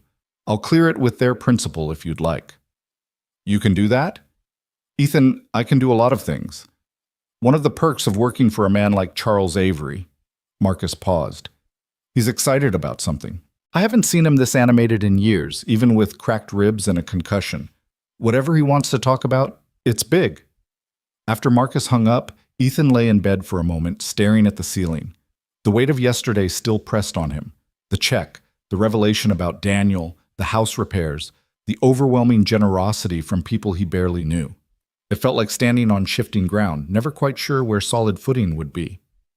He made breakfast while the girls got ready. Pancakes with chocolate chips, another thing they could now afford without counting pennies. Grace came down first, already dressed in jeans and a sweater, her hair pulled back in a neat ponytail. She'd always been mature for her age, but something about the past week had aged her further. She moved through the kitchen with quiet efficiency, setting the table without being asked. We're going back to the hospital today, Ethan said, flipping a pancake. Grace looked up, her expression unreadable. Is Charles okay? He's doing well. He wants to talk to us about something. About what? I don't know, baby, but Marcus said it was important. Lucy bounded down the stairs moments later, Mr. Buttons's absence clearly bothering her. She'd slept with that bear every night since Sarah died, and the empty space in her arms looked wrong. "Is Mr. Buttons okay?" she asked immediately. "I'm sure he's fine. We'll see him today." "Good. I miss him." Lucy climbed into her chair and studied her father with those two wise eyes. "Daddy, are you scared?" "Scared of what, sweetheart?" "Of what Mr. Charles wants to talk about. You look scared." Ethan set the plate of pancakes on the table and sat down. He'd never been able to lie to his daughters, even when the truth was complicated. "A little bit," he admitted. "Sometimes when good things happen, it's scarier than when bad things happen, because you start worrying about when the good things will end." "But good things don't have to end," Lucy said with the absolute certainty of a 7-year-old. "Sometimes they just keep getting better."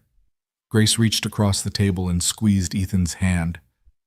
"We're in this together, Daddy. Whatever happens, we're a team." Ethan's throat tightened. "Yeah, baby, we're a team." They ate breakfast in comfortable silence, punctuated by Lucy's commentary about everything from the perfectly round chocolate chips to the bird she could see through the window. Normal moments, precious moments, the kind Ethan had learned not to take for granted. At 9:30, they piled into the truck, which made less scary noises now after Marcus had apparently sent a mechanic to service it.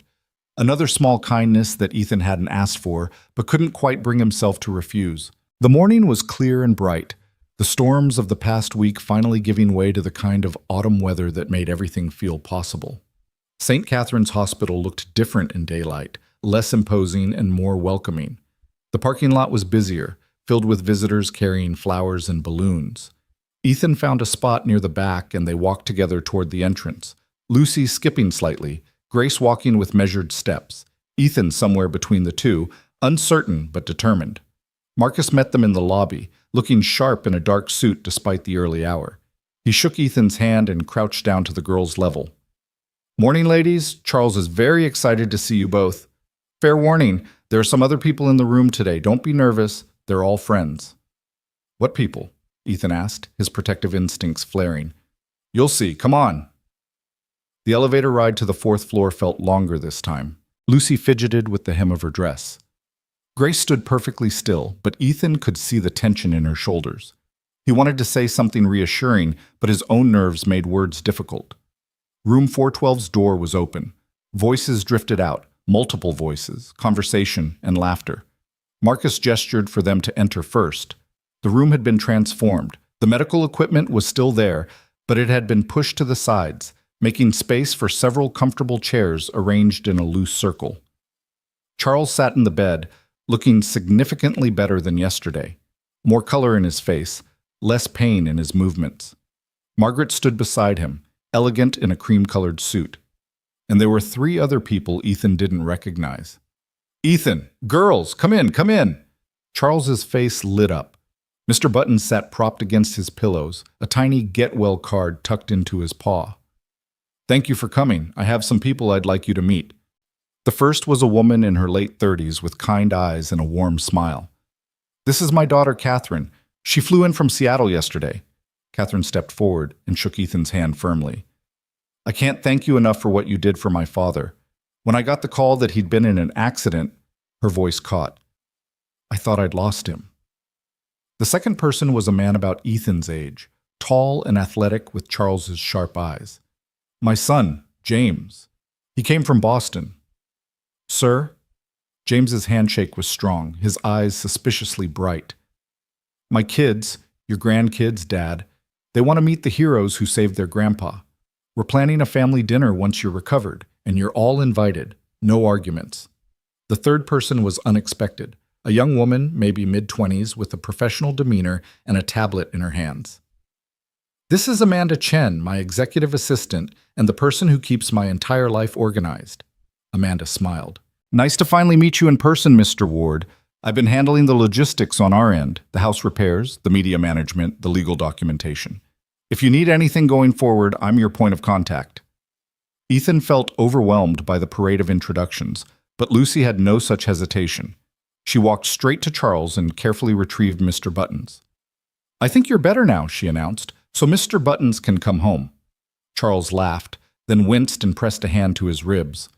The doctors agree with you. I'm being discharged tomorrow. But Lucy, I'm going to miss having Mr. Buttons around. He's an excellent listener. You can visit him whenever you want, Lucy said generously. We don't live that far away. Actually, Charles said, and his tone shifted, became more serious, more purposeful. He gestured to the chairs. Please, everyone sit. I have something important I need to discuss with Ethan and the girls.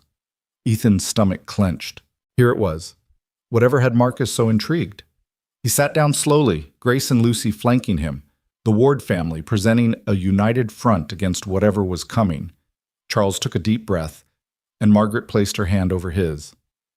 Ethan, over the past few days, I've had a lot of time to think. About life, about death, about what matters. And I've realized something. I've spent 40 years building businesses and making money, but I've forgotten what it's all for. I forgot what your brother taught me.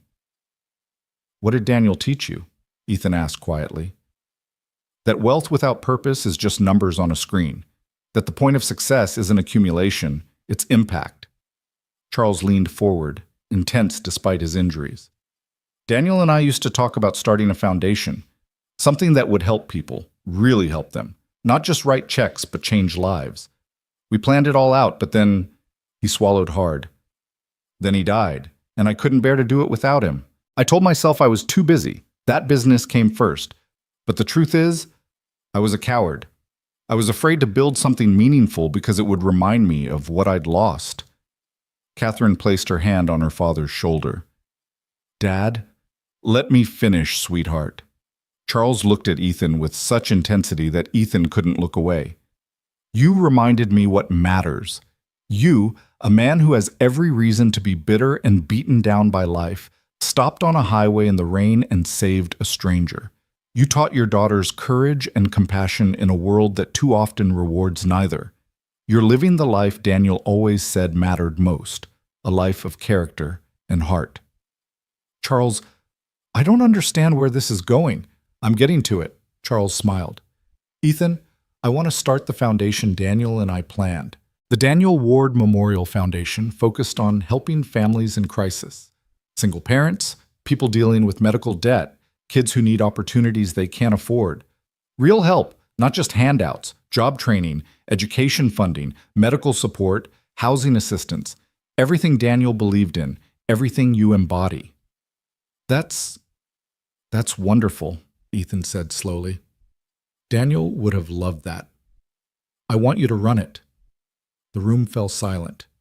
Ethan stared at Charles, certain he'd misheard. I'm sorry, what? I want you to be the executive director of the Daniel Ward Memorial Foundation. Full-time position, competitive salary, benefits, complete creative control over how we help people. You'd work with Amanda and our legal team to set it up. But the vision, the direction, the heart of it, that would be yours. Ethan's mind went blank. Charles, I'm a mechanic. I don't know anything about running a foundation. You know about needing help. You know about struggling to make ends meet while raising children alone. You know about making impossible choices between paying rent and buying medicine. You know about being judged for doing your best. Charles's voice was passionate now, the businessman emerging despite the hospital gown and bandages. Those are exactly the qualifications we need. The business side, the legal side, the logistics. We have people for that. But the soul of this foundation needs to be someone who understands the people we're trying to help.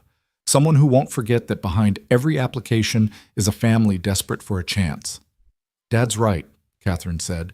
We've talked about this as a family.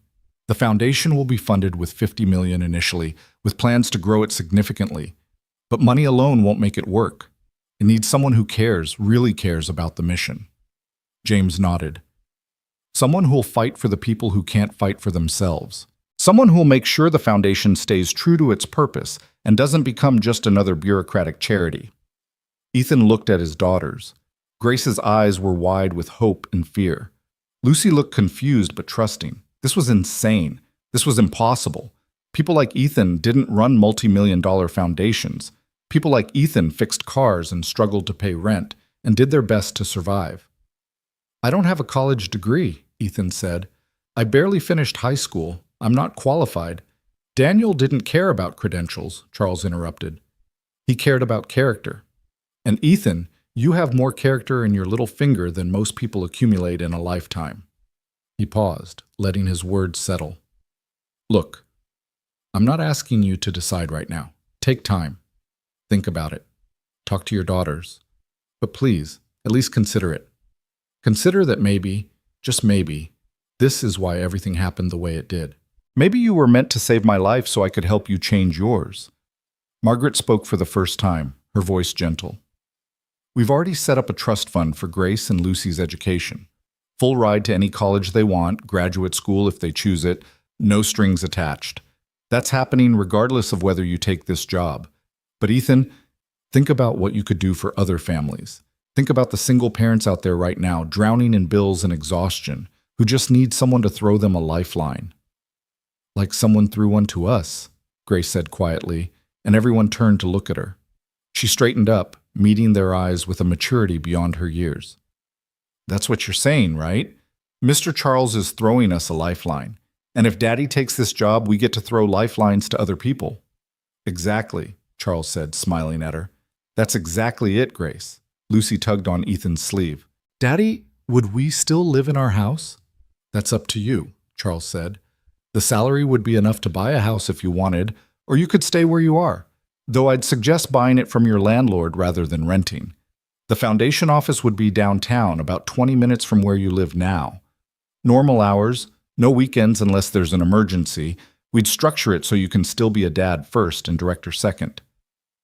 Ethan's head spun. This morning he'd been making pancakes and worrying about grocery money. Now he was being offered a chance to run a foundation with $50 million in funding to honor his brother's memory, to help families like his own. It was too much, too fast, too overwhelming. Can I think about it? He managed. Of course. Take all the time you need. Charles relaxed back against his pillows. But Ethan, I hope you'll say yes. I hope you'll let me do this for Daniel, for you, for all the families out there who need someone like you in their corner. Amanda stepped forward, all business. I've prepared some preliminary documentation, job description, salary information, organizational structure.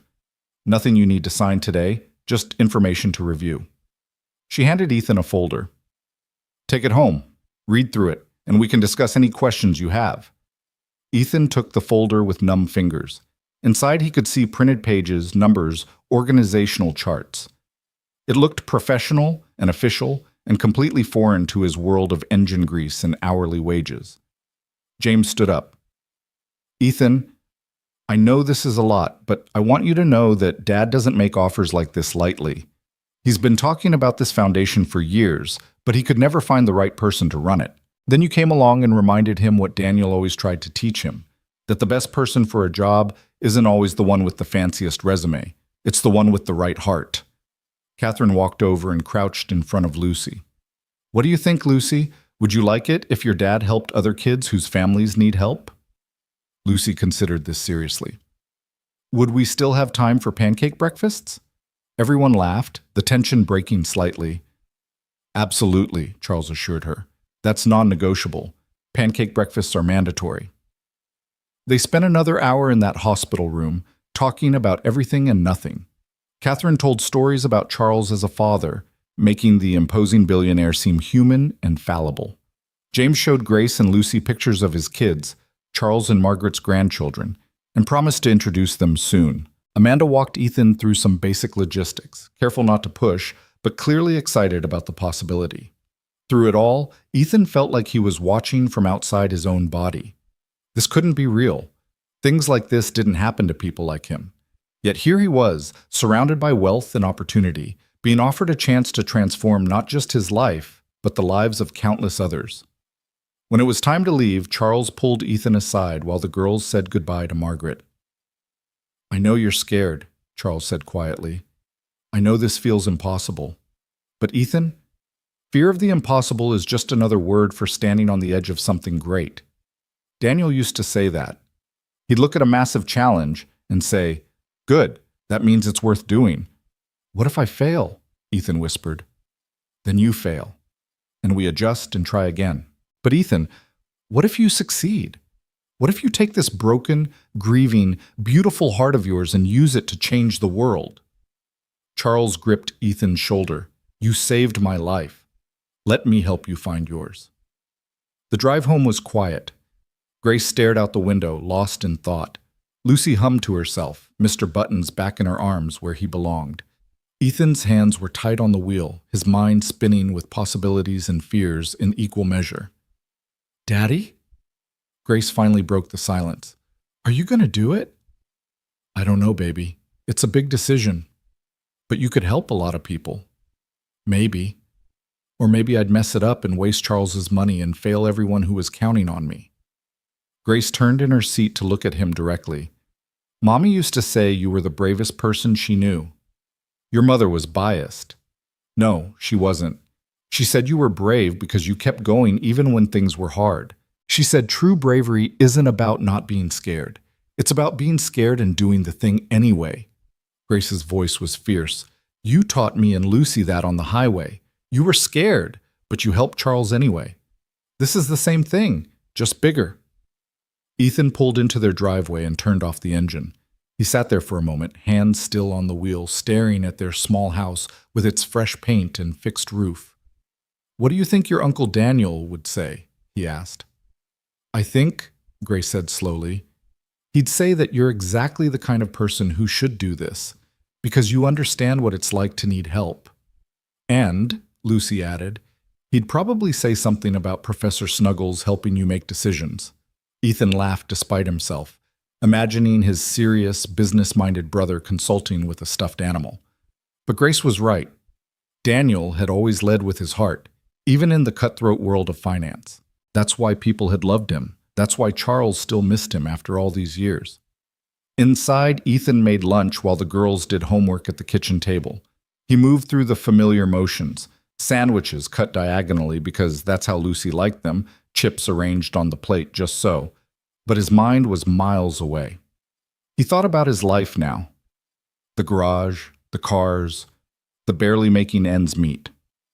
It was honest work, and he was good at it, but was it enough?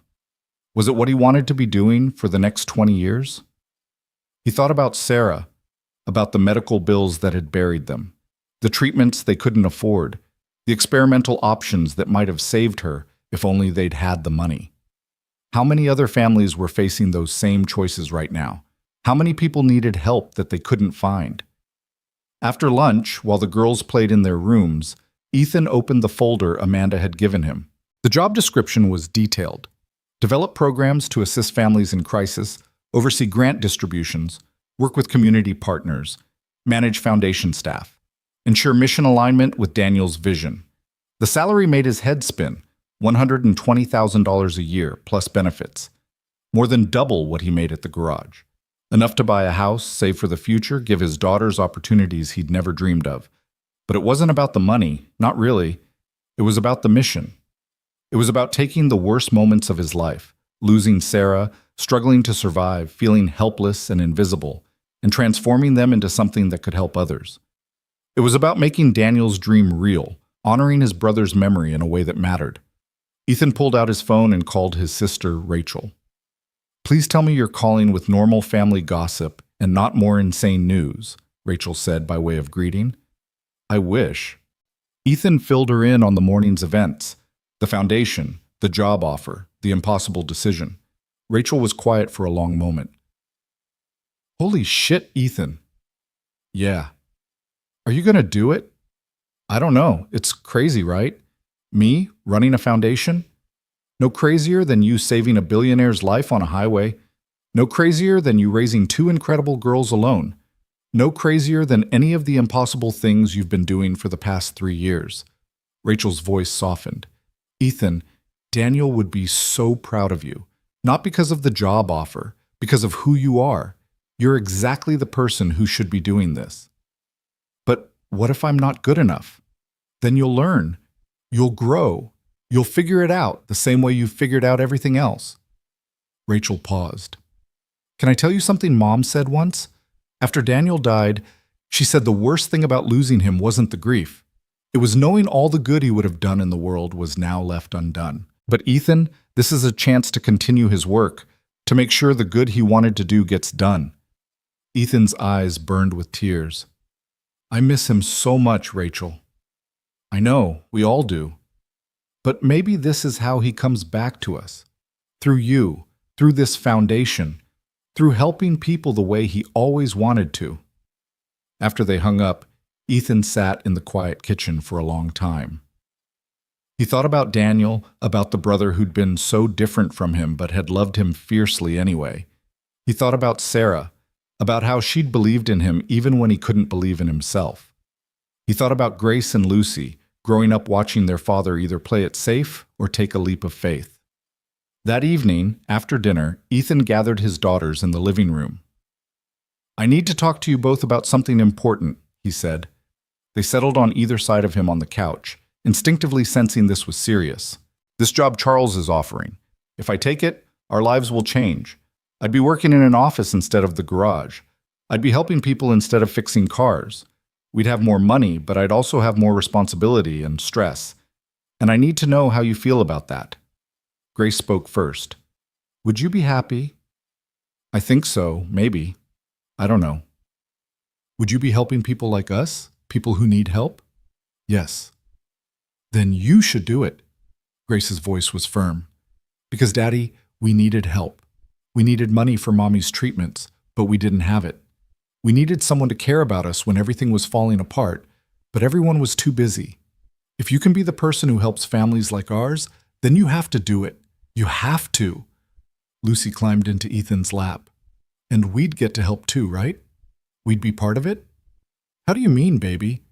Well, you're doing it because of what we did on the highway, because we helped Charles. So it's kind of our foundation too, in a way. We're a team, remember? Ethan hugged them both tight, these two incredible little girls who'd been through so much and somehow remained kind and brave and full of hope.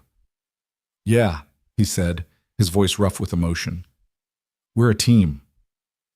That night, after the girls were asleep, Ethan sat at the kitchen table with Sarah's handkerchief spread before him and his phone in his hand. He stared at Marcus Webb's number for a long time before finally pressing call. Ethan, Marcus answered immediately. I was hoping you'd call. Tell Charles yes, Ethan said. Tell him I'll do it. I'll run the foundation. I'll do my best to honor Daniel's memory and help as many people as I can. He's going to be thrilled. Ethan could hear the smile in Marcus's voice. Welcome to the team, Ethan. This is going to be a meeting. After hanging up, Ethan sat in the dark kitchen and let himself feel it all. The terror and the excitement, the grief and the hope, the weight of impossibility and the thrill of new beginnings. He'd made the decision. Now he had to live with it, grow into it, become the person capable of carrying it out. He pulled out Sarah's journal and opened to a page near the end, written in shaky handwriting during her final days. Ethan, my love, I know you're going to doubt yourself after I'm gone. You're going to think you're not enough, not strong enough, not good enough. But I need you to know something. You are extraordinary. Not because you're perfect, you're not, and that's okay. But because you have the biggest heart of anyone I've ever known. Whatever life brings you, whatever challenges you face, lead with that heart. It won't steer you wrong. Love always, Sarah. Ethan traced the words with his finger, imagining Sarah's hand forming each letter, pouring her love into the page. Lead with that heart. That's what he would do. That's what he had to do. He went to bed that night feeling like he was standing on the edge of a cliff, about to jump into unknown waters. But this time, unlike so many times before, he wasn't jumping alone. He had his daughters beside him, Charles and his family believing in him, Daniel's memory guiding him, and Sarah's words wrapped around his heart like armor. Tomorrow he would call Dave at the garage and give notice. Tomorrow he would start learning about foundations and nonprofits and grant distribution. Tomorrow he would begin the impossible task of becoming the person Charles believed he could be. But tonight, Ethan Ward was just a father who'd said yes to hope, who'd chosen courage over comfort, who'd decided that maybe, just maybe, the little mechanic from nowhere could change the world after all. Because in the end, that's what love demanded. That's what his brother had taught him. That's what his wife had believed in. And that's what his daughters deserved, a father who was brave enough to try. The morning Ethan walked into Dave's auto repair to give his notice, the familiar smell of motor oil and metal hit him with unexpected nostalgia. He'd worked here for 8 years, longer than anywhere else in his life. The garage had been his refuge after Sarah died, a place where problems had solutions and hard work produced visible results. Leaving felt like closing a chapter he wasn't sure he was ready to finish. Dave was in his office, a cramped space barely big enough for a desk and filing cabinet, going over invoices with reading glasses perched on his nose. He looked up when Ethan knocked, and something in Ethan's expression made him set down his pen. "This is the conversation I've been dreading," Dave said quietly. "You knew?" "Ethan, the whole world knows Charles Avery wants to give you a job. It's been all over the news since yesterday." Dave leaned back in his chair, which creaked in protest. "I'm not going to lie. I'm going to miss you. You're the best mechanic I've got, but I'd be a real bastard if I tried to keep you from something like this." Ethan sat down in the plastic chair across from the desk, the same chair where he'd begged Dave for this job 8 years ago when he was desperate and grieving and barely holding it together. "I'm giving you 2 weeks' notice. I want to finish up my current jobs, make sure everything's squared away." 2 weeks is more than fair, more than I expected, honestly. Dave pulled off his glasses and rubbed his eyes. "Can I ask you something? Are you scared?" "Terrified." "Good. That means it matters to you. The day you stop being scared is the day you stop caring." Dave smiled slightly. "Your brother used to say something like that. Daniel, right? He came by once, years ago, checking up on you, made sure I was treating you right. Said his little brother was the best man he knew, and anyone who didn't see that was an idiot." Ethan's throat tightened. "He said that?" "He did. And Ethan, he was right. You're going to be great at this foundation thing. Not because you have all the answers, but because you know what it's like to need help. That's worth more than any business degree." The 2 weeks passed in a blur of final oil changes and brake jobs, mixed with increasingly surreal meetings about the foundation. Amanda coordinated everything with military precision, scheduling sessions with lawyers, accountants, nonprofit consultants, and community organizers. Ethan felt like a student cramming for the most important exam of his life, absorbing information about tax codes and grant structures and program development at a pace that made his head spin. Charles was discharged from the hospital on day 3 of those 2 weeks. Ethan, Grace, and Lucy attended a small welcome home gathering at the Avery estate, a sprawling property that made Ethan's entire house look like a garden shed. But despite the wealth on display, the gathering felt warm and genuine. Charles's grandchildren, 3 kids between ages 5 and 12, immediately adopted Grace and Lucy as honorary cousins, and the 6 of them disappeared into the massive backyard while the adults talked. "I can't thank you enough for saying yes," Charles said, lowering himself carefully into a chair on the patio. His movements were still stiff, but the color had returned to his face. "You've given me something I haven't had in years, purpose." "I think I should be thanking you," Ethan replied. "No, you saved my life, Ethan. You gave me a second chance. This foundation is how I honor that gift." Charles looked out at the children playing, their laughter carrying across the lawn. Daniel believed that people with resources had a responsibility to those without. Not charity, partnership. Helping people help themselves. That's what this foundation will be. Margaret brought out lemonade and cookies, playing the perfect hostess but keeping a watchful eye on her husband. "The office space is ready," she told Ethan. "Top floor of the Riverside building downtown. Beautiful views, plenty of room to grow. Amanda has been setting everything up." "I haven't even officially started yet," Ethan protested. "Details." Charles waved this away. "We're building something important. No point waiting around." Catherine and James joined them, and the conversation shifted to logistics.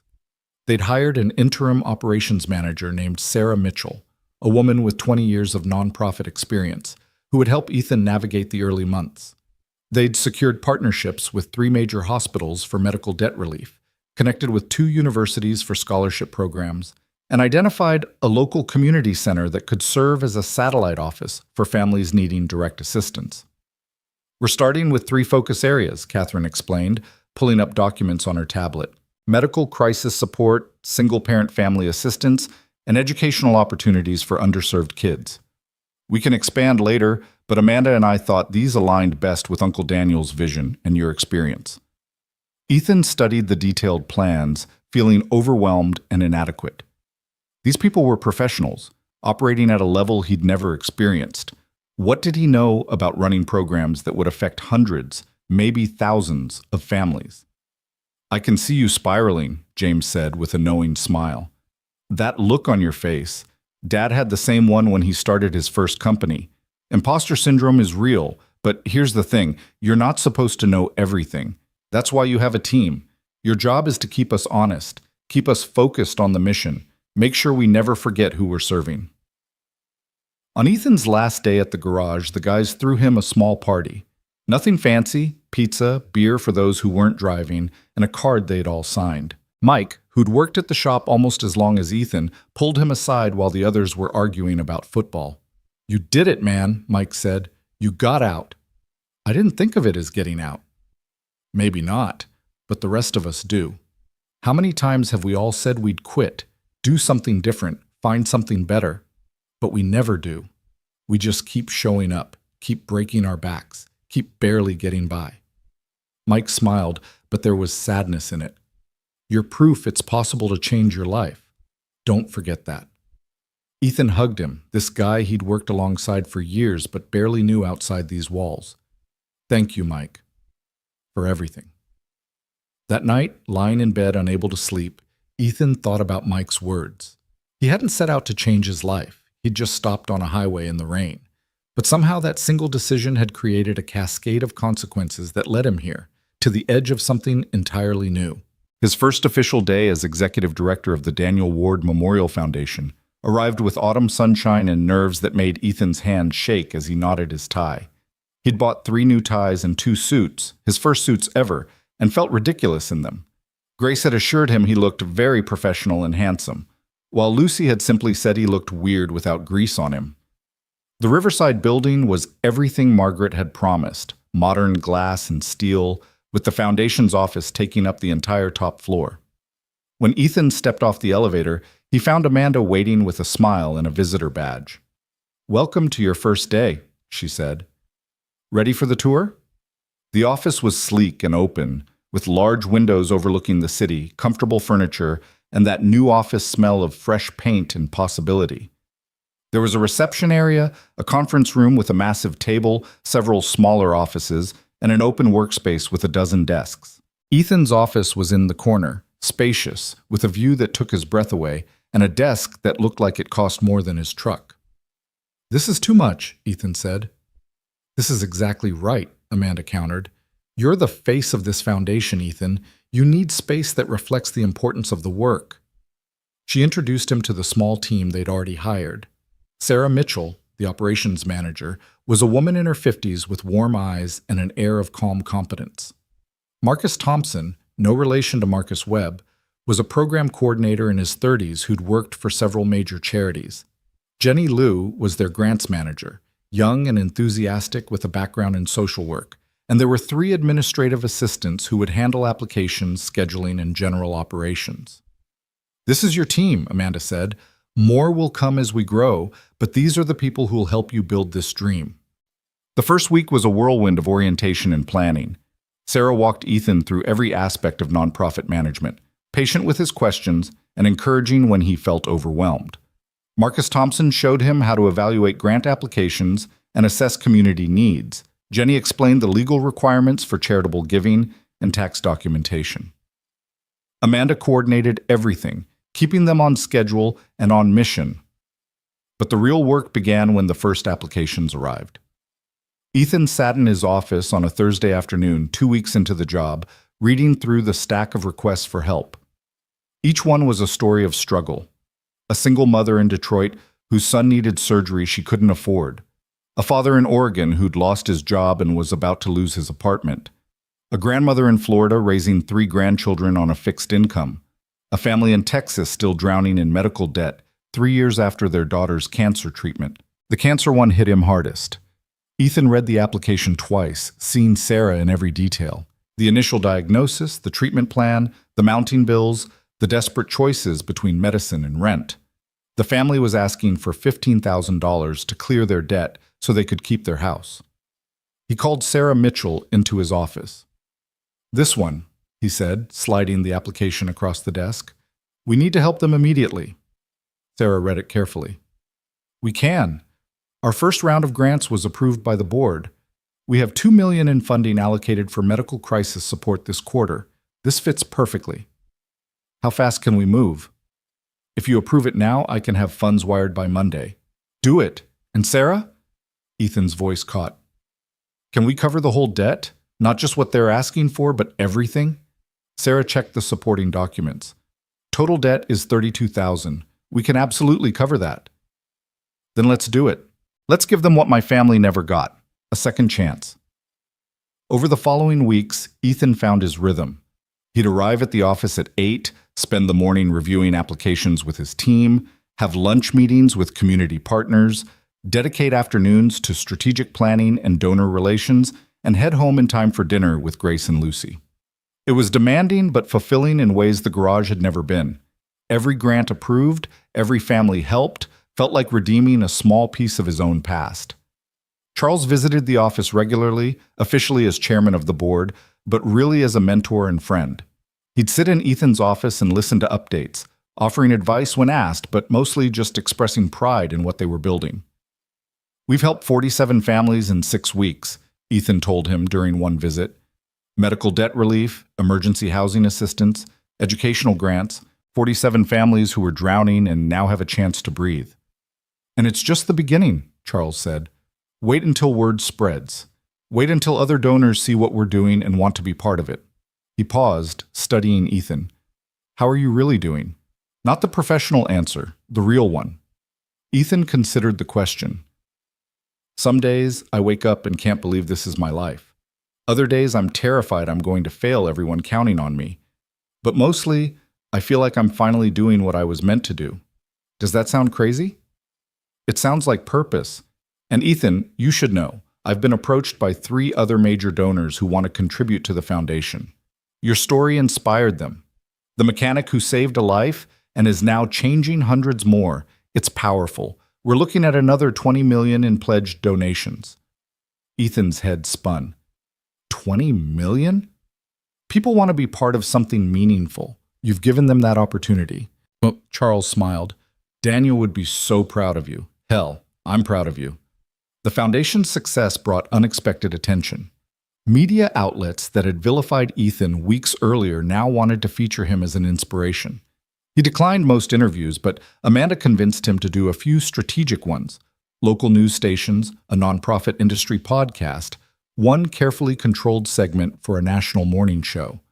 During that segment, the interviewer asked him about the night on the highway, the question everyone always wanted answered.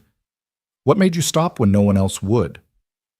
Ethan thought about all the polished answers he could give. Instead, he told the truth. "I stopped because my wife taught me that looking away from suffering doesn't make it go away. It just makes you smaller.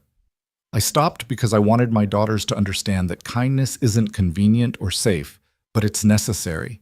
And I stopped because, in that moment, nothing else mattered except that a person needed help." The clip went viral, shared millions of times with comments that finally reflected understanding rather than judgment. The tide of public opinion had fully turned, but Ethan barely noticed. He was too busy working.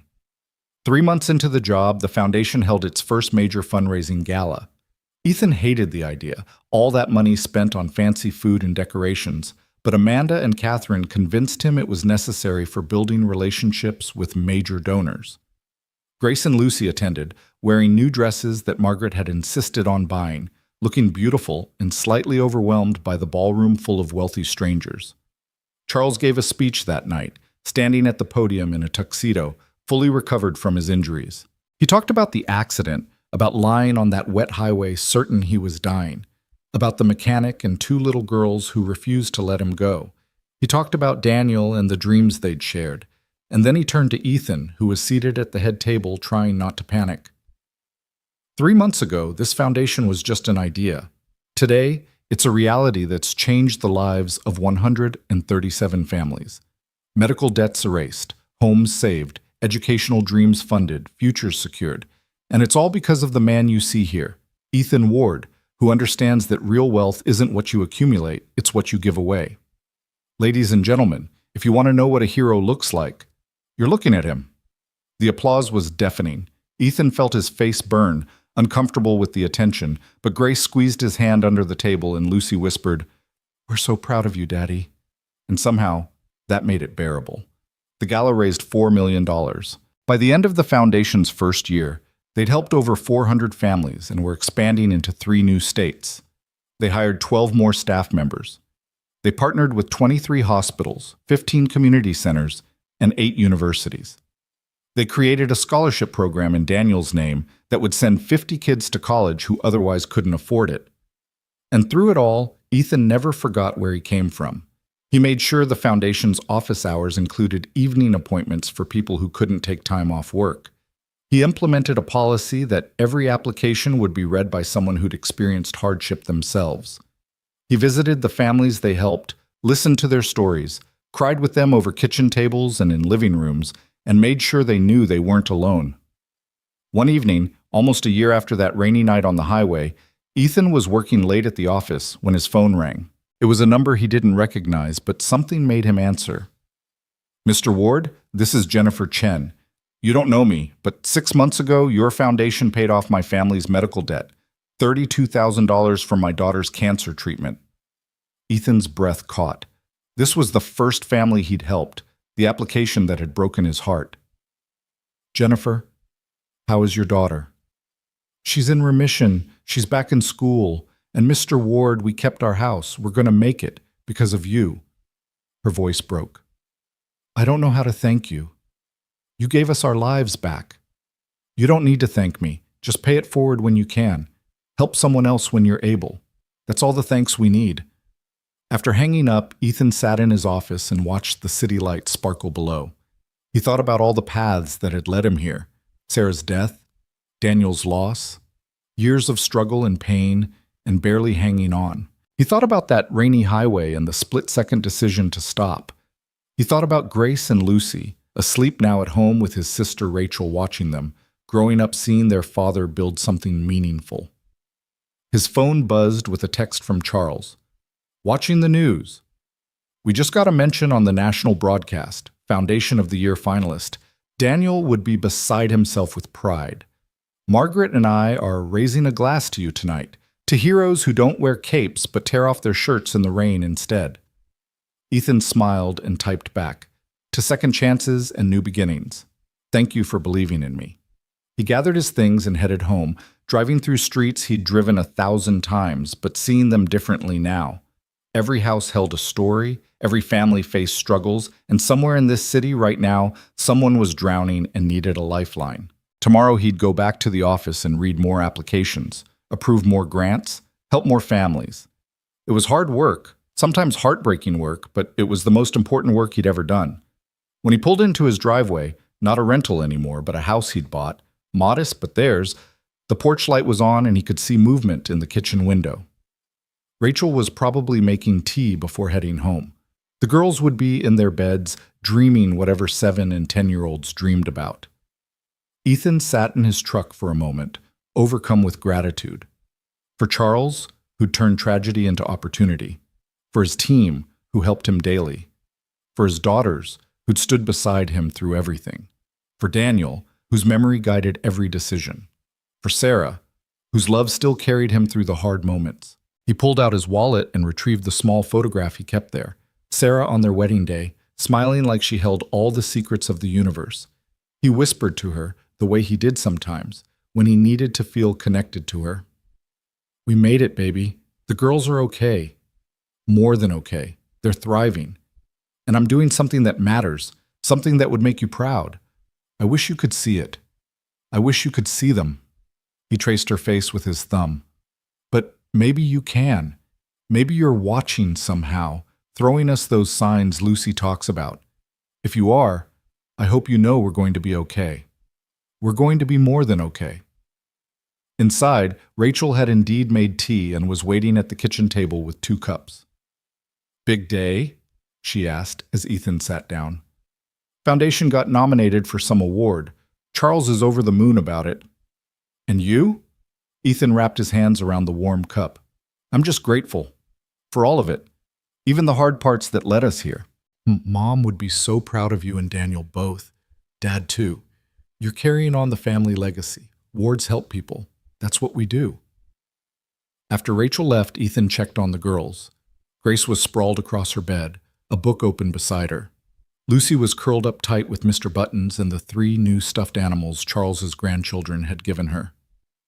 Ethan adjusted their blankets and kissed their foreheads, these 2 miracles who'd helped him save a life, and in doing so, had saved his own. In his bedroom, Ethan opened Sarah's journal to the last page, the one he'd read 100 times but needed to read again. Ethan, if you're reading this, I'm gone and you're struggling, but I need you to know something. Our story doesn't end with my death. It continues through you, through our girls, through every life you touch and every heart you open. You are going to do amazing things. You are going to love fiercely and give generously and show Grace and Lucy what it means to be human. And someday, when your work is done and you join me again, I'll be waiting to hear all about it. Until then, live fully, love completely, and never forget that you are, and always have been, enough. More than enough. Everything. Love eternally, your Sarah. Ethan closed the journal and placed it back in its special place. He changed into comfortable clothes and climbed into bed, suddenly exhausted, but peacefully so. Tomorrow would bring new challenges and new families to help. Next week, they were opening a satellite office in Baltimore. Next month, they'd launch a new program for veteran families. The work would never be done, but that was okay. That was good even. It meant there was always more purpose to pursue, more lives to change, more chances to honor the people he'd lost by helping the people who remained. As sleep claimed him, Ethan's last conscious thought was of that rainy highway, of the decision to stop that had changed everything. He thought he was just saving a life that night. He hadn't realized he was also finding his own. The years rolled forward with the steady rhythm of meaningful work. Grace and Lucy grew, thrived, became young women who understood that privilege came with responsibility. Grace studied social work in college, determined to join the foundation after graduation. Lucy discovered a passion for medicine, inspired by the doctors who'd tried to save her mother and the families they'd helped whose medical crises had been eased. The foundation grew beyond anyone's initial dreams. 5 years after its founding, they'd helped over 10,000 families across 15 states. They'd erased $30 million in medical debt. They'd sent 300 kids to college. They'd prevented countless evictions, kept families together, given hope where there had been none. Charles remained involved until his passing at age 73, from a heart attack that was quick and, according to the doctors, far less cruel than bleeding out on a highway would have been. At his funeral, Ethan gave the eulogy, talking about second chances and the ripple effects of kindness, about how saving one life had ultimately saved thousands.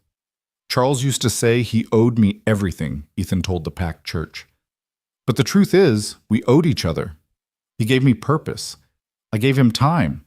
And together we built something that will outlive us both. That's the real miracle. Not that we found each other that rainy night, but what we chose to do with the second chance we were given. Margaret lived another decade, serving on the foundation's board and watching it grow into something neither she nor Charles had imagined possible. When she died peacefully in her sleep at 87, she left her entire estate to the foundation, over $100 million that ensured its work would continue for generations. Ethan Ward never stopped being surprised by where life had taken him. The mechanic from nowhere became the director of one of the most respected charitable foundations in the country. He spoke at conferences, advised other nonprofits, mentored young people who wanted to make a difference. But he never forgot the work at the heart of it all, reading applications, approving grants, helping families one at a time. On the 20th anniversary of that night on the highway, the foundation held a special event. Grace, now a program director at the foundation, and Lucy, a pediatric oncologist who volunteered her time to help families navigate medical crises, stood with their father on a stage and told the story one more time. The crowd of donors and families and staff listened with rapt attention as the Ward family described those terrifying, beautiful minutes in the rain. My father taught us that night that every person matters, Grace said, that you stop when someone needs help, even when it's hard, even when it's scary, even when no one else will. And Charles taught us that gratitude isn't just saying thank you, Lucy added. It's using your resources, your influence, your life to make the world better for others. That's what this foundation does every day. Ethan stood between his daughters, now grown women who'd become exactly the kind of people Sarah would have been proud of, and felt the full weight of the journey they'd traveled together. 20 years ago, I was a man who'd lost everything, he said to the crowd. My wife, my hope, my sense of purpose. I was going through the motions of living without really being alive. And then one rainy night, I had a choice. Keep driving or stop to help. I stopped. And that choice changed everything. Not just for Charles, but for me, for my daughters, for every family we've been able to help since then. He looked at Grace and Lucy, his voice thick with emotion. The truth is, I didn't save Charles that night. We saved each other. And in doing so, we discovered that the greatest gift you can give someone isn't money or status or comfort. It's the chance to become who they were meant to be. Charles gave me that chance. And now, through this foundation, we get to give that chance to others. That's legacy. That's love. That's what matters. The applause was thunderous, but Ethan barely heard it. He was thinking about Daniel, about Sarah, about Charles and Margaret, about all the people who'd shaped him into the man standing here today. He was thinking about the family in Texas whose medical debt they'd paid, who'd sent a Christmas card every year for 15 years, about the single mother in Seattle whose rent they'd covered, who'd gone back to school and was now a teacher, about the countless others whose stories he'd never know, but whose lives had been quietly, permanently changed. After the event, after the crowds had dispersed and the venue was empty, Ethan stood outside looking up at the stars. Grace and Lucy joined him, one on each side, the way they'd stood so many times before. Mom would be really proud, Grace said softly. Uncle Daniel, too, Lucy added. They are proud, Ethan said with certainty. Wherever they are, whatever comes after this life, they're proud, because we didn't let tragedy break us. We let it remake us into something better. They stood together in comfortable silence, three people who'd been through hell and come out stronger, who'd turned pain into purpose and loss into legacy. The foundation would continue long after they were gone, helping families they'd never meet, spreading ripples of kindness into a future they couldn't see. But that was okay. That was good. Because the point of leaving a legacy wasn't to see where it led. It was to trust that the seeds you planted would grow into something beautiful, something lasting, something that made the world a little bit better than you found it. Ethan Ward had been a mechanic, a widower, a single father struggling to survive. He'd become a director, a philanthropist, a man who'd helped thousands. But more than any title or achievement, he was simply someone who'd stopped on a highway in the rain when no one else would. And that single choice, that one moment of courage and compassion, had changed everything. Not just for him, not just for Charles, but for every person whose life they'd touched, every family they'd helped, every child they'd sent to college, every debt they'd erased, every hope they'd restored. The ripples spread out in all directions, touching shores Ethan would never see, creating waves of kindness that would wash over generations yet to come.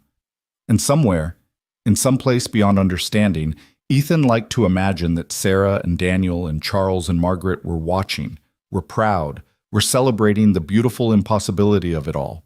That one rainy night, one dying man, one mechanic with a big heart, and two brave little girls had started something that would never, ever end. The work would continue.